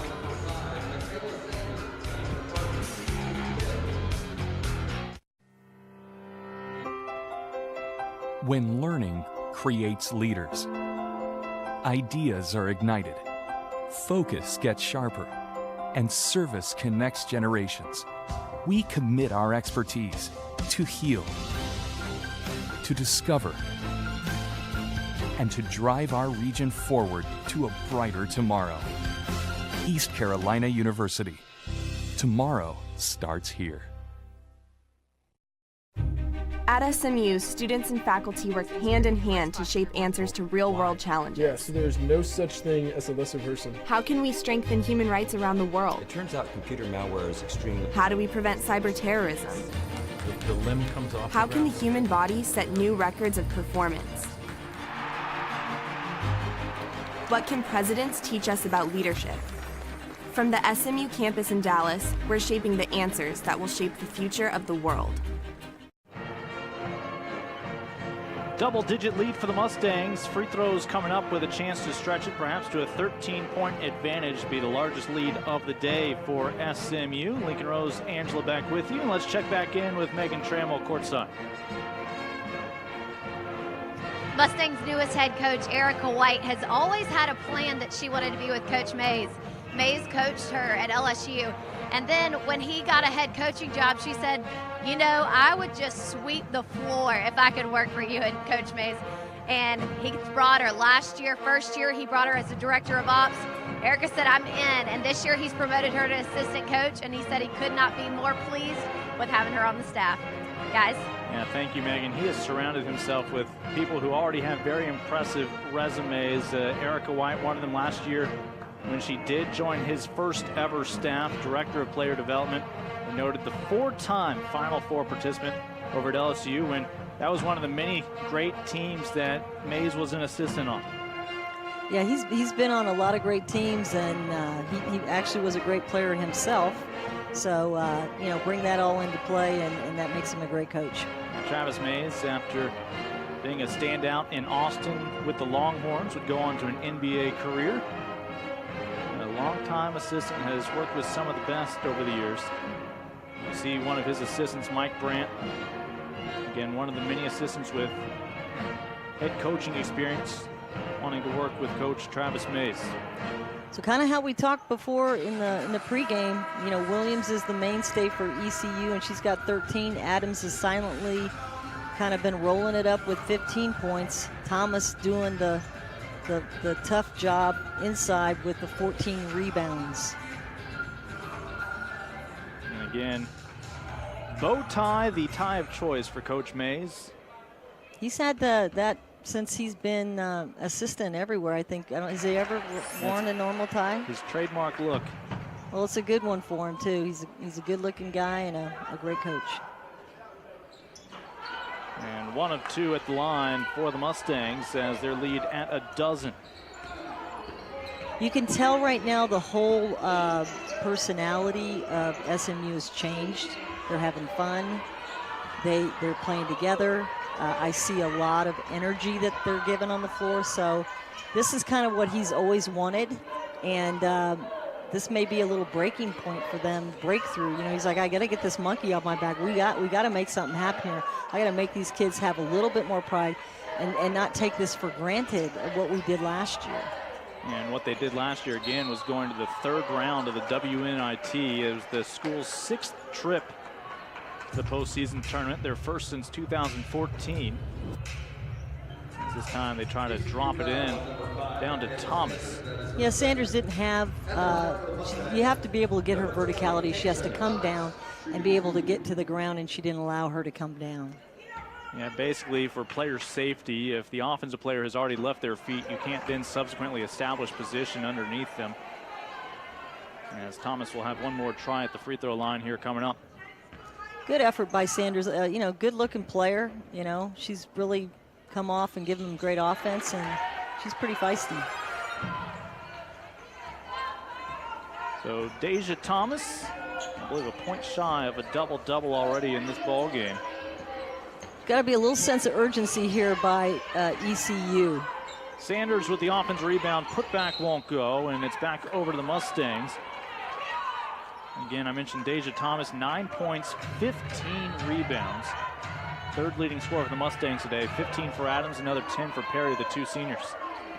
I think that, you know, her body of work has always been solid and strong, and she's been always a good team player, but I see a lot more energy. I'm sure that Coach Travis has done a lot of work one-on-one with all these kids to try to get them back on track.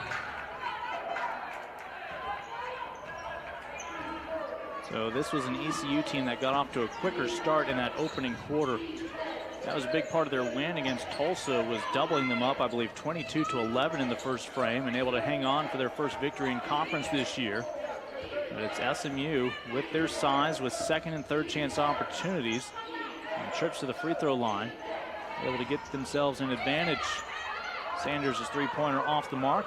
Pirates throwing up more shots from beyond the arc, while the Mustangs have enjoyed more looks up close. Well, a couple things have happened. One is I'm going to credit SMU for taking Williams out of the game. I mean, she had a lot of open looks, and now guess who they got on her? Adams. And she's not giving her the open looks that she had. They're coming out, they're doubling up on her just like that, and they're not letting her do it, and she's their main scorer. So take her out of the game, and this is where we get this big lead. Well, Sanders will go to the free throw line, and she has started to become more of a factor here. Trying to cut into this 13-point deficit late in the third quarter. I'm just kind of wondering what happened to Campbell. You know, Campbell has 19 points, 10 rebounds in the last game against Tulsa, and she's been pretty silent. 2 for 6. She does have 6 rebounds, but I don't see her energy like she had in the last game. Pirates started off their conference schedule against Cincinnati, UConn, and at Memphis. That victory against Tulsa was at home midweek. They will go back home and play Houston, who drew UConn today. And it does not look like UConn is going to be dropping that one. Yeah, well, it's tough. I mean, they're so solid. I've seen them play several times this year, and what an amazing team. I mean, just they play well together. They play hard. They play smart. They execute. Gino's just got them rolling again. Pirates that time with defense were not willing to concede the pass into Collins. Well, the other issue they're having is they're one and done. I mean, they're not getting a second and a third shot. That was a great defensive effort right there. Another charge. I think Kiera Perry was looking for that contact, hoping it would mean more free throws, but that time the officials rule it is an offensive foul. Well, I'd rather have that than them not be aggressive. So if they're going to get a couple offensive fouls because they're trying to take it to the hole, I'm okay with that. That's what Travis Mays is talking about right now. Which way that whistle goes. It will go against the home team Mustangs. Pirates need something to start clicking before the start of the fourth quarter. Right now down by 14.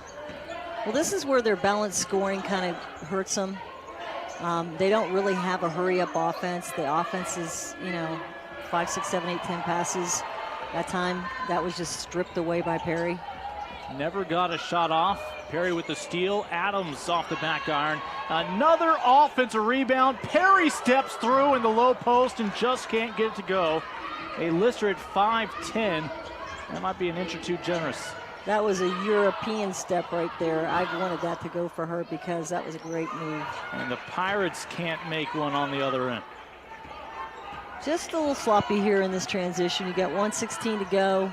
I'd want to kind of pull the air a little bit out and just get a good quality shot here. So Mustangs have had a chance to expand their lead. Pirates have certainly had a chance to cut back into the lead, and there you're going to get just a tough circumstance against the Pirates with the foul. I like what Coach Mays has done in the second half. He's run a lot more sets.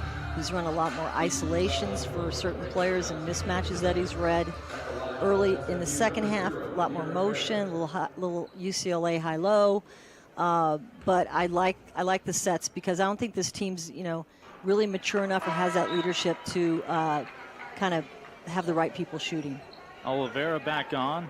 She'll come in for Destiny Campbell. The foul was on Raven Johnson, a 6-foot sophomore out of Georgia.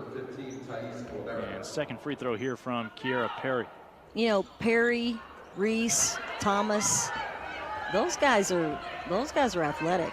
And Cash, I mean, if they could just turn it up just a little bit more, I mean, I see them winning some games here in the league. Perry's normally a 72% free throw shooter. Sanders, good patience. Unfortunately, she had Collins right there. And Collins disciplined enough to actually wait for the shot. She is very disciplined. You rarely see her foul. She keeps that verticality that you always want your bigs to do. Three-point look will not fall for Williams. Thomas, another rebound, her 16th today. Yeah, that's kind of hurt Thomas's weakness. When she's got that dribble and she's live going down the floor, she does not have a good pass there. That's just kind of an inadvertent, sloppy pass. If she doesn't just jump stop and get it out, don't turn it over. And Mustangs do turn it over there, as ultimately a foul is going to be called on Kiera Perry. Well, there's plenty of time left here. I think early in the quarter, though, ECU needs to pick up the tempo, get the press rolling, and try to make a little run here before this game, gets out of their hand. So let's see what the Pirates can do here in the final half minute of the third quarter. Little 3-2 zone. And again, Oliveira matched up with Collins, and it's when Collins gets that help that the Mustangs have been able to force so many turnovers here today. But a timeout by the Pirates to maintain possession before the end of the third quarter. Whitfield hasn't been that productive on offense, but she's done a lot of great things in this game, taken a few charges, run some good transitions. So she's had a good contribution with 4 rebounds.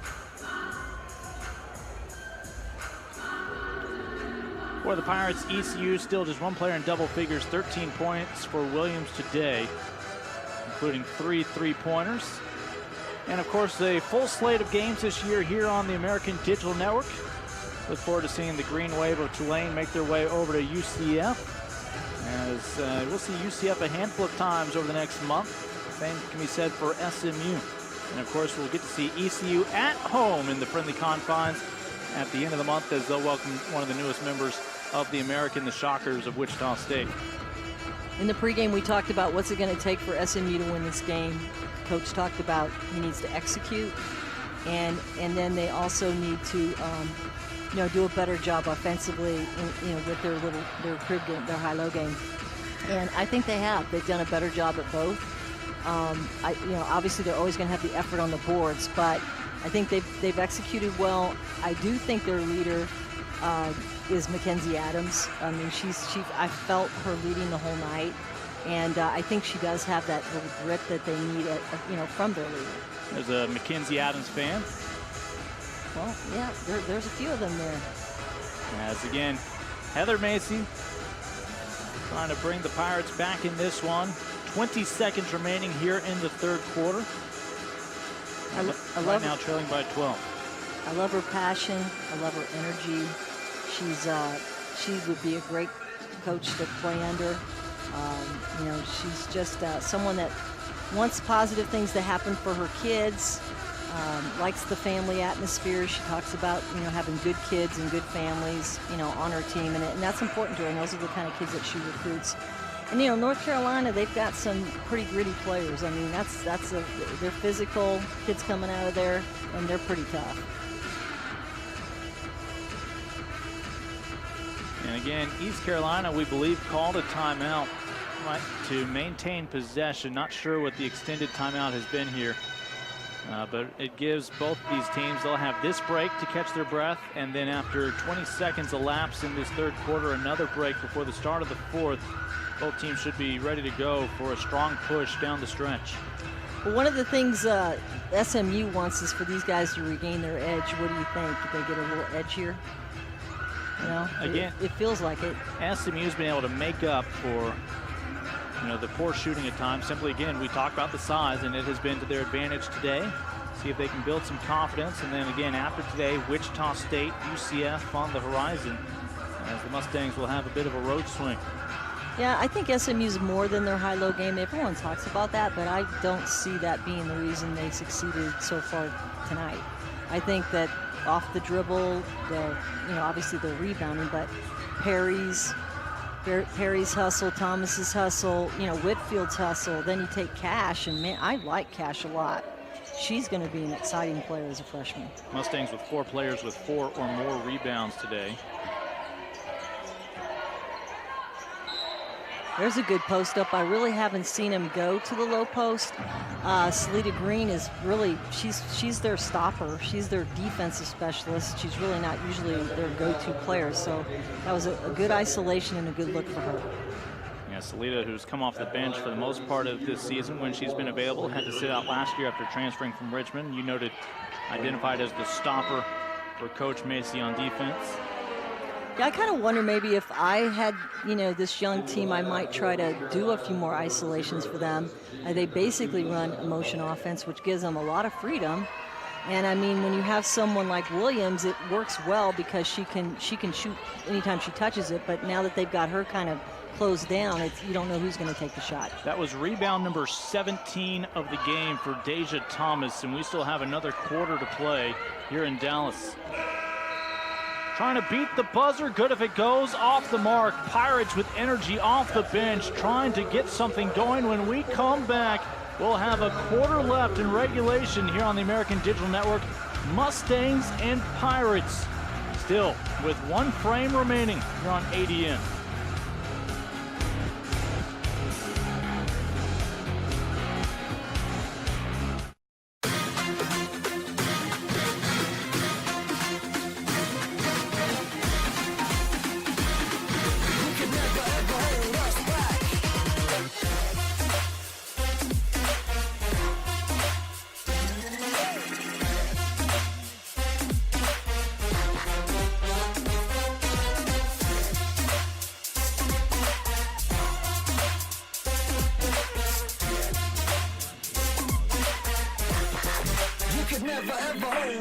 Oh, that ball is hit deep.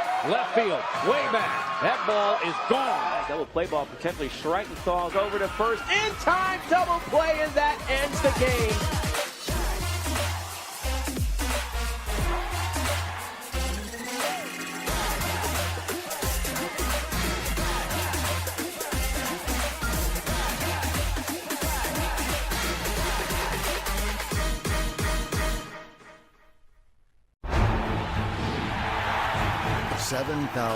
Student athletes rising to become champions in 21 different sports at 13 esteemed institutions across 11 states. 360,000 students and 2.6 million alumni rise up in celebration of a Power 6 conference known as the American. Well, the Pirates with one quarter left to play trying to catch up with the Mustangs, as the Mustangs looking for their first conference win. Pirates looking for their second straight win in conference. As we take a look at one of the advantages the Mustangs have had today, we talk about size, and more often than not, that means rebounding. Well, they're all over the board. I mean, their ECU is one and done. Every time they take a shot, they're not getting a second shot. But conversely, SMU is getting the second shot, as in 14 to 16, 17 times tonight. No Pirate has more than the 6 rebounds that Salida Green has, while again, SMU, Deja Thomas, we could do a rebounding package that only features her for quite some time. 17 rebounds for Thomas, 7 for Perry, and another 6 for Stephanie Collins. We have seen 14 different Pirates step on the floor today. Only 6 have entered the scoring column. As we talk about the need for balanced scoring for ECU, 13 points from Williams, 9 points for Sanders, and then drop off after that. And Perry is going to have her foot in the right place and force a tie-up, and possession arrow favors the Mustangs. Well, considering the fact that they're not a great three-point shooting team, I think Mays has decided, let's go to a little 3-2 defense. They're probably going to shadow where Williams is set up and try to just make them eat some clock. Deja Thomas will inbound this ball. Already has a career high in rebounding today. I think one of the hard things to do when you have a young team is to get them to really play hard on defense. I'm not convinced ECU can do it for 4 quarters. And I think that's one thing that was a great take there all the way to the rim. Yeah, Kiera Perry playing like a senior should. A lot of confidence and really able to handle that basketball. Well, she's one that can dial it up. I mean, meanwhile, Justice G slices her way to the rim. Well, there's a sense of urgency, obviously, with ECU and an aggressive attack by SMU, which I like. Collins with Oliveira. Collins with a couple of inches to her advantage, and that's the look you want to see executed by the 6'5" post player. She kind of had a flow. She took her time and produced, so that was a good take for her. Heather Macy's going to go back to her bench for a couple of substitutions here. Already a minute into the fourth quarter. When you think about how many times you take this move and you do it in practice, you deserve to make it in a game. So, you know, I bet she's had millions of repetitions on that shot. Oliveira is among the players who are subbed out. That means a new matchup for Collins in the post against ECU's new post player, and on the opposite end again, similar results. Kiera Perry starting to take things over. Kiera Perry, she's a great player. You know, she's coming off back surgery in 16-17, and she led the team in assist and steals last year. So Perry to Collins in stride, won't go. Thomas with another rebound, 18 today. Let's see if they can reward her. Once again, when she got that ball, she had her hand palmed. She palmed it, so she wasn't able to touch that shot. You need to keep the ball in your pads, just the pads of your hand, not your entire palm. And I just think that's one of her issues. And again, they're looking for Smith, the freshman, in the post. Yeah, Smith now will come out with Deja Thomas. See Michaela Reese back on the floor. Whitfield. I'm sure Coach Macy was thinking about, can we win on the road, you know, in the American Athletic Conference. It's going to be tough, but I think she had I think she thought this team could win on the road. And I think they're capable. It's just that she's not able to get 4 solid quarters out of them. I think the third quarter was pretty flat for them. Well, Kiera Perry's going to be called for a loose ball foul. She lost the handle and then trying to do a bit too much to get it back. Ball back over to the Pirates, trailing by 16 here on the road in Dallas. See, right now this is just too slow.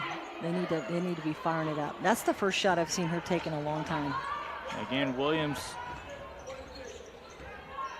off the mark with that last 3. Adams lost the handle. Another chance for the Pirates to get things going.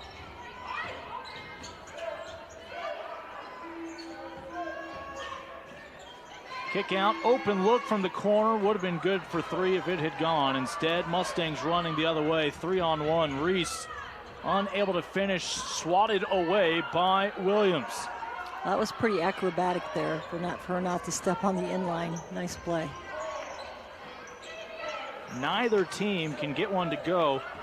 Transition basketball back and forth here for the past minute or two.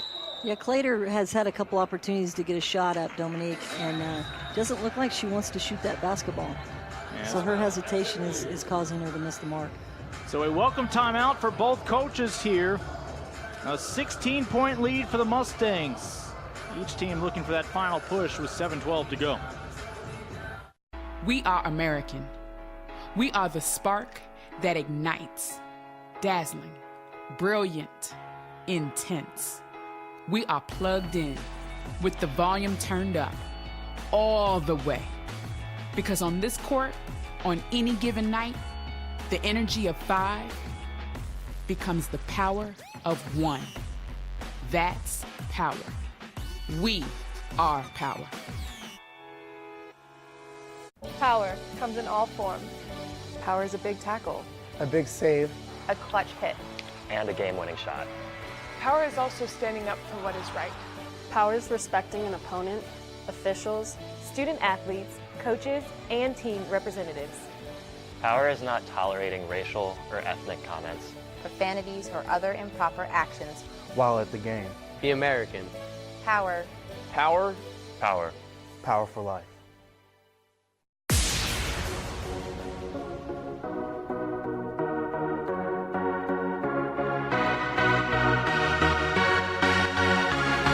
We are underway from the American.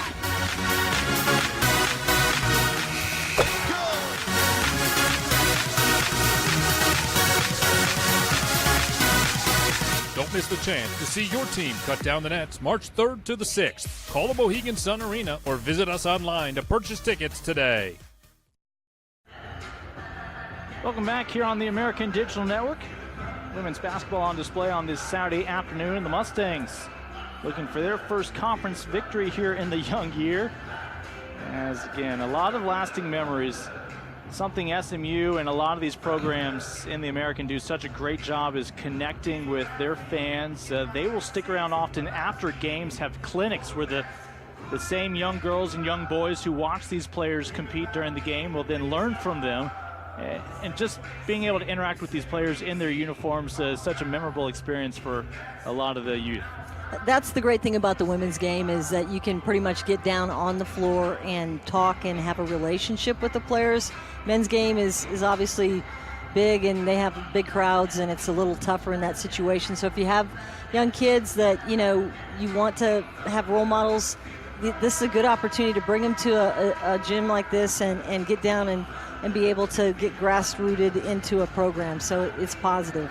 You and I get to spend a lot of our week on the phone chatting with the coaches throughout the league, and this is just a league littered from top to bottom with so many coaches who are so in tune with their community and are so eager to share those experiences with us. Well, exactly, and ECU has a rule that they have to do 500 hours of community service, and last year they did 750 hours of community service. And went to school, went to class, played games, and had to be good student athletes. So that's a lot to ask of a player, but that's what that team's all about. SMU did not bring the ball up quickly enough. A turnover. Nice response by ECU's defense coming out of the break. I'd like to see this game sped up now. ECU, they've got to get some quick hits going. You know, a couple screens, get a shot up, 2-3 passes in. They can't take this kind of time.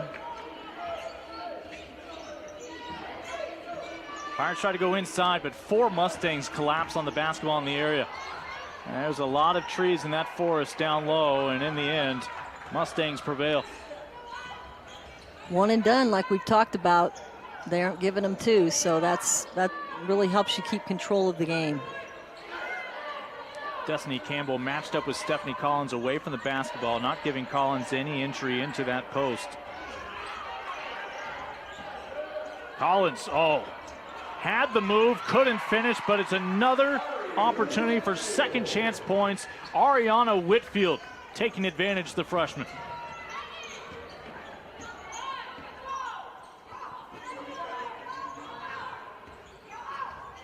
I think ECU probably is disappointed that they've really gone cold here in the whole second half. Several players, 4 for 13 for Williams, 1 of 7 for Frazier. You know, they just are having a hard time finding the bottom of the bucket, but here you go. Williams finds her 4th three-pointer of the day, right as SMU is flirting with almost a 20-point lead. Well, that's what's hard when you have a freshman as your leading scorer, and then they take her out of the game. I mean, it's tough for someone else has got to step up, and that's what they're working on, is trying to get that, you know, more people contributing double figures. So Pirates looking for another stop.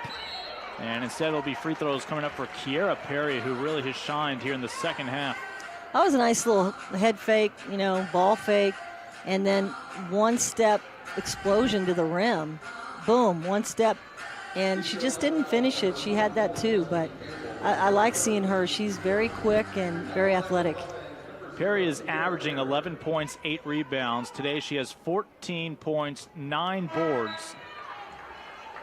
And however, is struggling at the charity stripe. She's 2 of 7 despite being a 72% free throw shooter coming into today. Well, that's tough. You know, you just kind of work hard at that, and then some nights you're on and some nights you're off. But you would think, you know, as a senior, redshirt senior, that she would be a better free throw shooter. And just not her night when she's forced to stand still at the line. Well, as we evaluate this game, I mean, I feel like SMU's got to be happy with the progress here. They're going to get the monkey off their back. They're going to get 1 win in the column.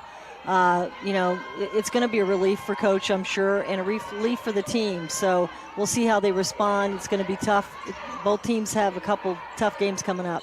Yeah, this is a team that can do so many things well. You just imagine what if they had that sixth senior, Alicia Froling, right in the middle of it all. As Deja Thomas has helped pick up some slack. Thomas with 11 points to go with her career high 18 rebounds. 9 of those rebounds on the offensive glass, and a block shot by Thomas, but it may have been negated by an offensive foul moments earlier. Well, that was Perry taking that charge off that dribble drive. She just steps up above the arc and gets the charge. So SMU's looking good. That last offensive set they did on the other end was picture perfect. So Coach talked about execution. He wants his players to execute. He wants them to be willed to win, and I feel like they've done the checklist has been pretty solid tonight. Adams with Thomas in the front court. Adams just too high off the glass. One and done for the Mustangs. Opportunity again here for the Pirates as the rebound came down to Claytor.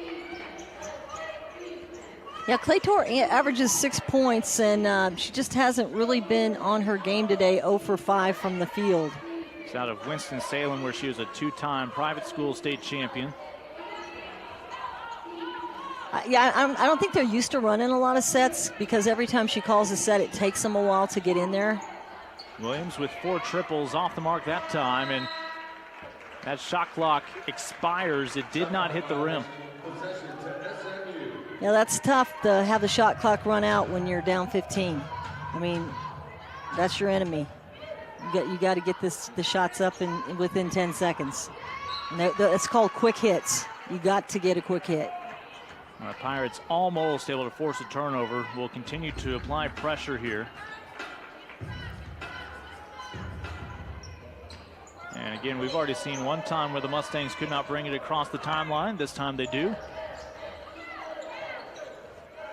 No reason to rush a shot.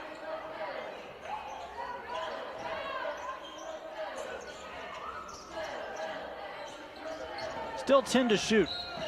And a foul away from the basketball against the Mustangs by Thomas, trying to get free. Yeah, she doesn't agree with it, but it was a little illegal screen there by Thomas. So looking at ECU, this is going to be another loss in the ACC, but it's a young team, and she, it's a work in progress for her. I think she's learning a lot about her team. I think Williams is learning right now that, guess what, they're not going to let you just roam free. And so more people are going to have to step up for ECU, and they need to find an answer for that. We'll hit a break here. 15-point lead for the Mustangs. 3.5 minutes away from their first victory in conference play here in 2018. You're watching American Women's Basketball.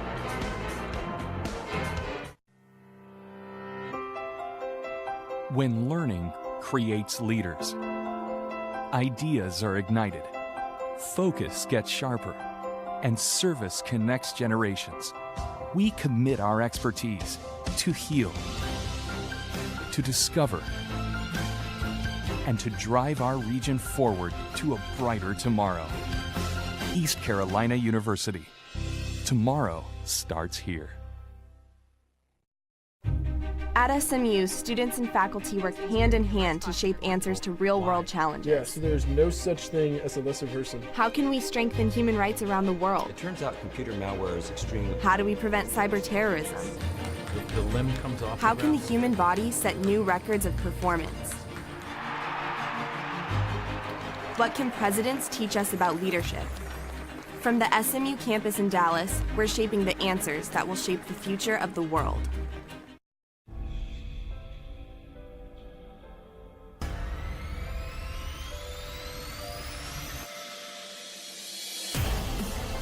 Don't miss the chance to see your team cut down the nets at the American Athletic Conference Men's Basketball Championship. All the excitement of tournament basketball starts March 8th and runs to the 11th at the Amway next week. 15-point advantage for the Mustangs with 3.5 to go. And a quick whistle coming out of the break. See if the Pirates can get some points with the clock stopped. As Claytor at the line. 10 of 18 this year from the charity stripe, make it 10 of 19. Well, East Carolina really hasn't been to the line much. They've been only to the line 9 times today versus 30 times for SMU. So I guess if I go in the locker room with my team, I'm going to tell them, hey, we need to get more aggressive. We need to be pushing the tempo a little bit more and be a little bit more aggressive with our dribble drive, because we're not activating the contact. And checking in for the Mustangs, number 15, Stephanie Collins. Collins back on the floor for the SMU. 14-point advantage, 3:31 to go.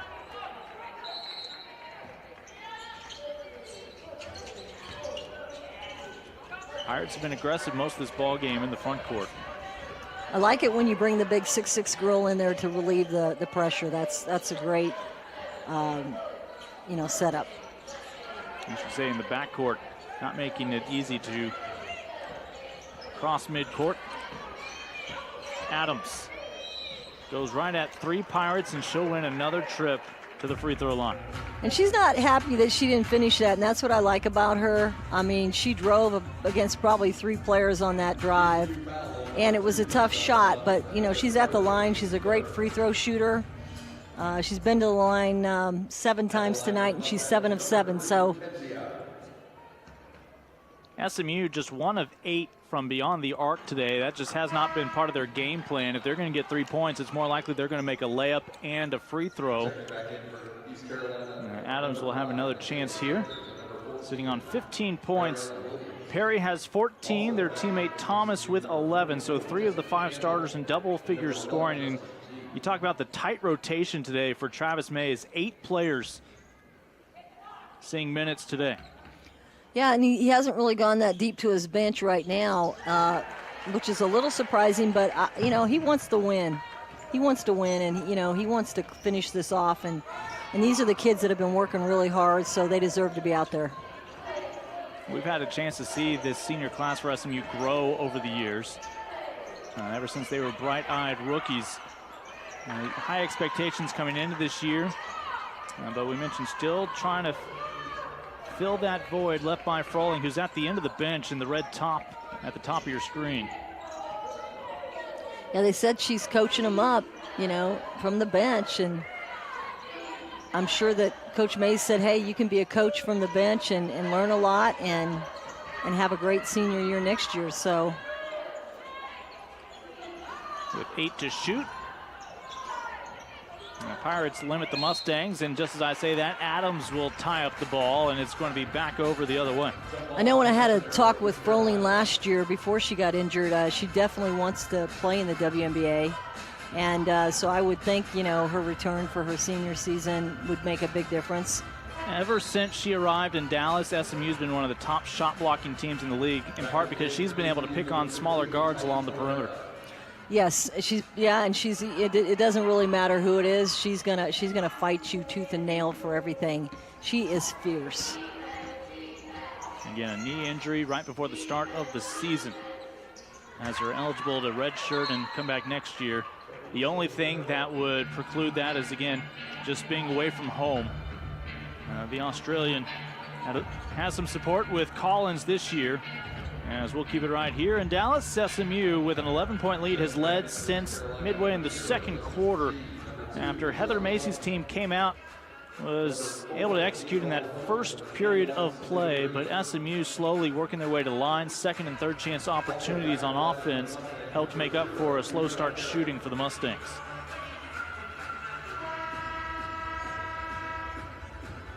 Again, Alicia Froling, twin sister Keely and she were teammates for their first 2 years before Alicia saw her twin. And you imagine when you're twins, you've played basketball and experienced your life side by side for your first 19 or 20 years together. And then now the past couple of years, significantly more time apart. I don't know if you know, I am a twin. Oh. Yes, I am. And I'll tell you, you hurt. Like, if your twin hurts, you hurt. I mean, you have this extra sense, you do. And I'm sure it's terribly hard with her twin and her brother gone. and then having to stay another year. But I mean, I think she feels comfortable. She loves SMU, and she and Coach have a great relationship. And I think his encouragement and his ability to keep motivating her while she's injured has really helped. Corbin commits the foul. Now, you and I are scheduled to have 3 games here in the American this next week. Is it going to be you at all 3? No, my twin will be for a couple. Okay. Yeah. No, my twin played actually on my basketball team in college, but she came in late and just usually fouled out within about 5 minutes. We called her the hack. You couldn't pick up some of those fouls for her? No, I was actually the offensive specialist. Got it. Pirates, again, fighting till the end. They give it right back as it falls in the lap of Reese. Reese with Adams, 2-on-1, has it stripped away, and neither team giving up on defense. Adams is like, I was open. She's like, give it to me. Adams been fighting all night. I mean, I don't think she's come out of the game. Hasn't had the great shooting night, 4 of 13, but 8 of 9 from the line. When she's missed, she's usually gotten to the line. 5 rebounds, 3 offensive boards. You know, she's giving it her all. Reese 11 of 15 this year from the charity stripe coming into today. And we'll essentially see a line change for the Pirates. Michaela Sanders back in. Sanders had a good showing there in the third quarter, trying to get the Pirates back on track. Mentioned just about everybody who had a plane ticket from Carolina to Dallas has suited up and seen action today for the Pirates. I think she's just trying to figure out what she's got, and she's trying to give all her young kids some critical minutes on the road to see if maybe she might find something out that she doesn't already know. And they are going to count the bucket.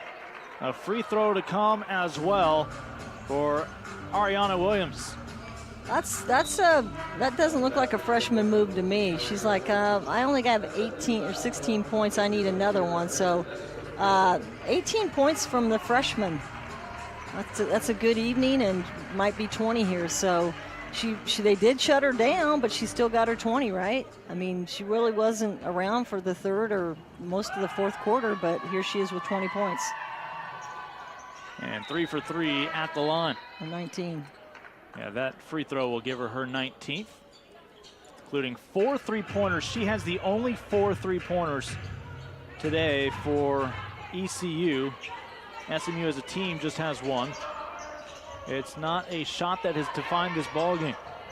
What did I talk about her passing in the open floor? That was another. That pass wasn't there. So she needs to turn, square up, and then make the pass. And I don't like the up and over pass. And that's called an up and over pass, where you try to go over the defender, and it's a tough pass to make. An 18-point lead for SMU had been trimmed down to 10 before Deja Thomas poured in her most recent 2. I give Thomas 11 points. She's had quite a night. She's played extremely hard. Yeah, great double-double, highlighted by the career high in rebounding for Deja. Again, another one of your talented players from right here in the Dallas area. She went to Skyline High School. As the Pirates with free throws here. And Deja Thomas, 18 rebounds, including 9 on the offensive glass. Johnson, a 58% free throw shooter, gets that one to go. Haven't seen a whole lot of her, but looks like she's capable of doing a lot for them. Yeah, she's averaging here in her sophomore year about 15 minutes a ball game. Second chance opportunity. And again, the Pirates, they're just, if anything, going to run out of time here. Otherwise, aggressive play. They are fighting for the basketball, but it may be a little too late. Well, it shows me that they're learning something, though. They're going in, and, you know, they're fighting for that offensive board. And their bench is fired up, too. You know, watch that bench of theirs. I've been impressed with the bench. Every time they have a timeout, the whole bench is running out to the team. They've got a lot of, culture there on their bench. You know, it's expected that you're in it. Everyone's clapping. I like that positive energy I see.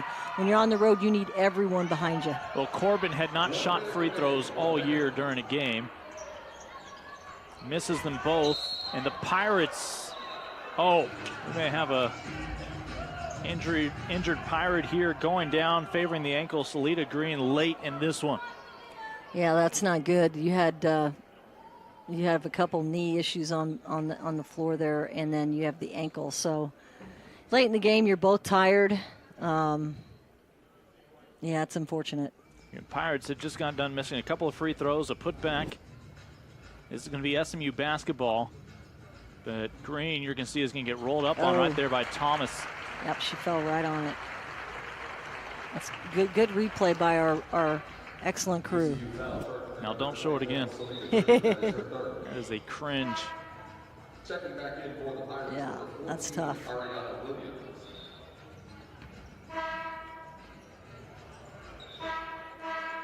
Again, we'll be packing up with our crew and head to Wichita, Kansas. It'll be our first time to take our ADN crew to Wichita State for women's basketball. Had a chance to see a volleyball match earlier this year. And Thomas with a chance to add to an impressive night. 13 points, 19 rebounds. Well, I'm sure they're very happy with her production because, you know, she's always been that anchor and she's always been the defensive specialist and the scrappy rebounder. But for her to get points on the board for them is critical. I really think there's lots of goods in this SMU team. If they can put it together here, they could be dangerous. Well, both of these teams came into today confident that they could pick up the victory. It's a conference where obviously there are no guarantees night in, night out. Great parity in this league. And a lot of reason for optimism, including for both of these programs. But at the moment, it appears SMU will improve to 1-3 in conference play, get that win, and you just wonder what a win can do for this group with all the seniors that they have at the helm. Meanwhile, ECU, a couple of seniors this year. We're hoping to turn their win against Tulsa into a couple of victories here early January. They'll take on a Cougars team looking to bounce back from a loss today against UConn. Talking about Houston. I think ECU has a lot to be proud of. You know, they did play them tight. You know, they made a little run late in the game. And she's learning a lot, and I think she has the patience to try to bring these 7 freshmen and sophomores around. It's all going to be about mindset now. Mindset. It's not about what can you do. It's about what will your, you know, what do you believe you can do. Again, she talks about, you see how focused each and every one of her student athletes is with 35.9 seconds left in the game, down by 13. But this is a group that wants to learn from her. Well, she has a good handle on her team. You can see the respect that her team has for not only her, but each other. And you can tell a lot by body language on people's bench, how they come out of the game, in the game. I was always big on, you know, how you act on that sideline as players, and she's got her team in check. Only player not in that huddle was Salita Green. They were still tending to her after the injury. Green with 6 rebounds today, as her day will be done. So 30 seconds remaining. SMU can just about dribble this one out unless the Pirates commit a foul, and they will. That was Thomas's 20th rebound. Again, all of this tacks on to a career high for her. They'll put 22.8 on the game clock. Correct me, that was her 21st rebound. Angela, that was her 21st rebound. 21st rebound. Oh my gosh. I mean, that's something right there. I don't think I've ever coached too many players that got 21 rebounds in a game. I coached for a really long time.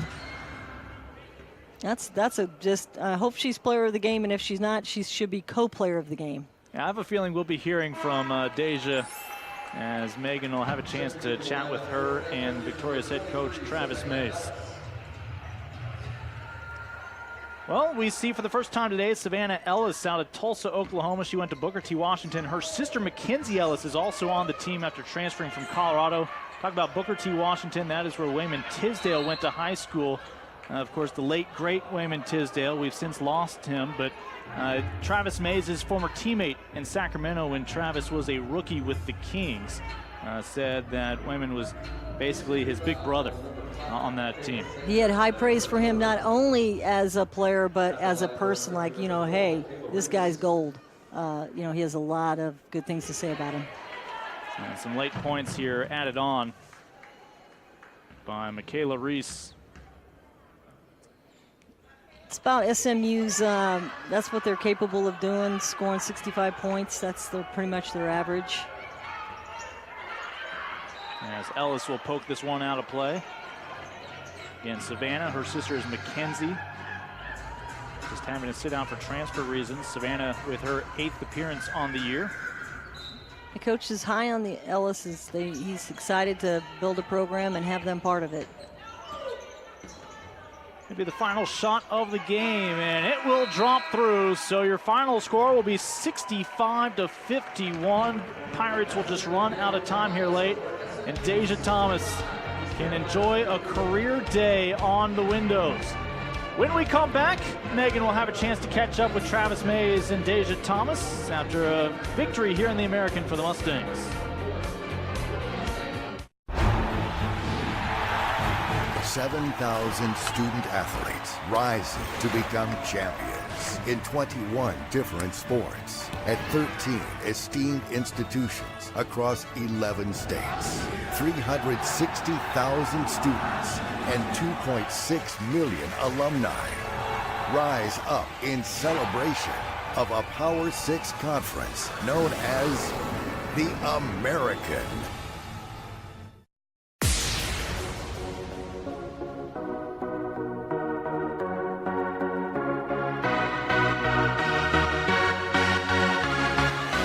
Underway from the American.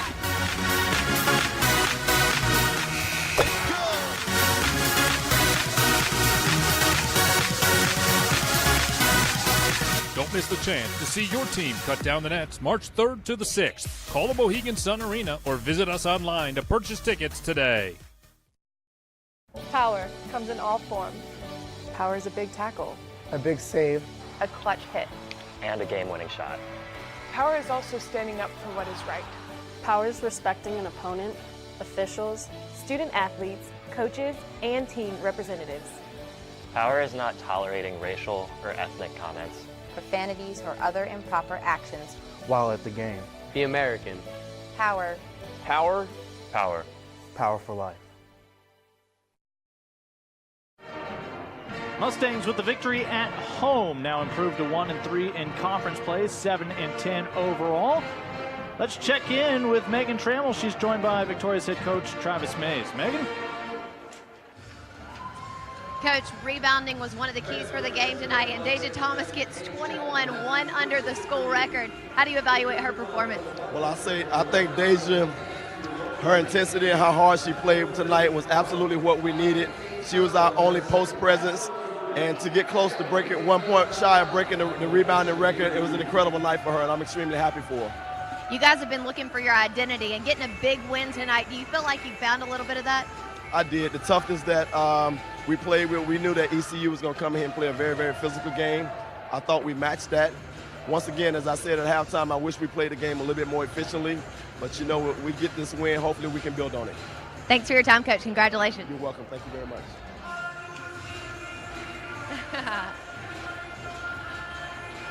Congrats. Deja, double-double, career high in scoring, career high in rebounding. What set you off tonight? I just wanted to come out here and get a win.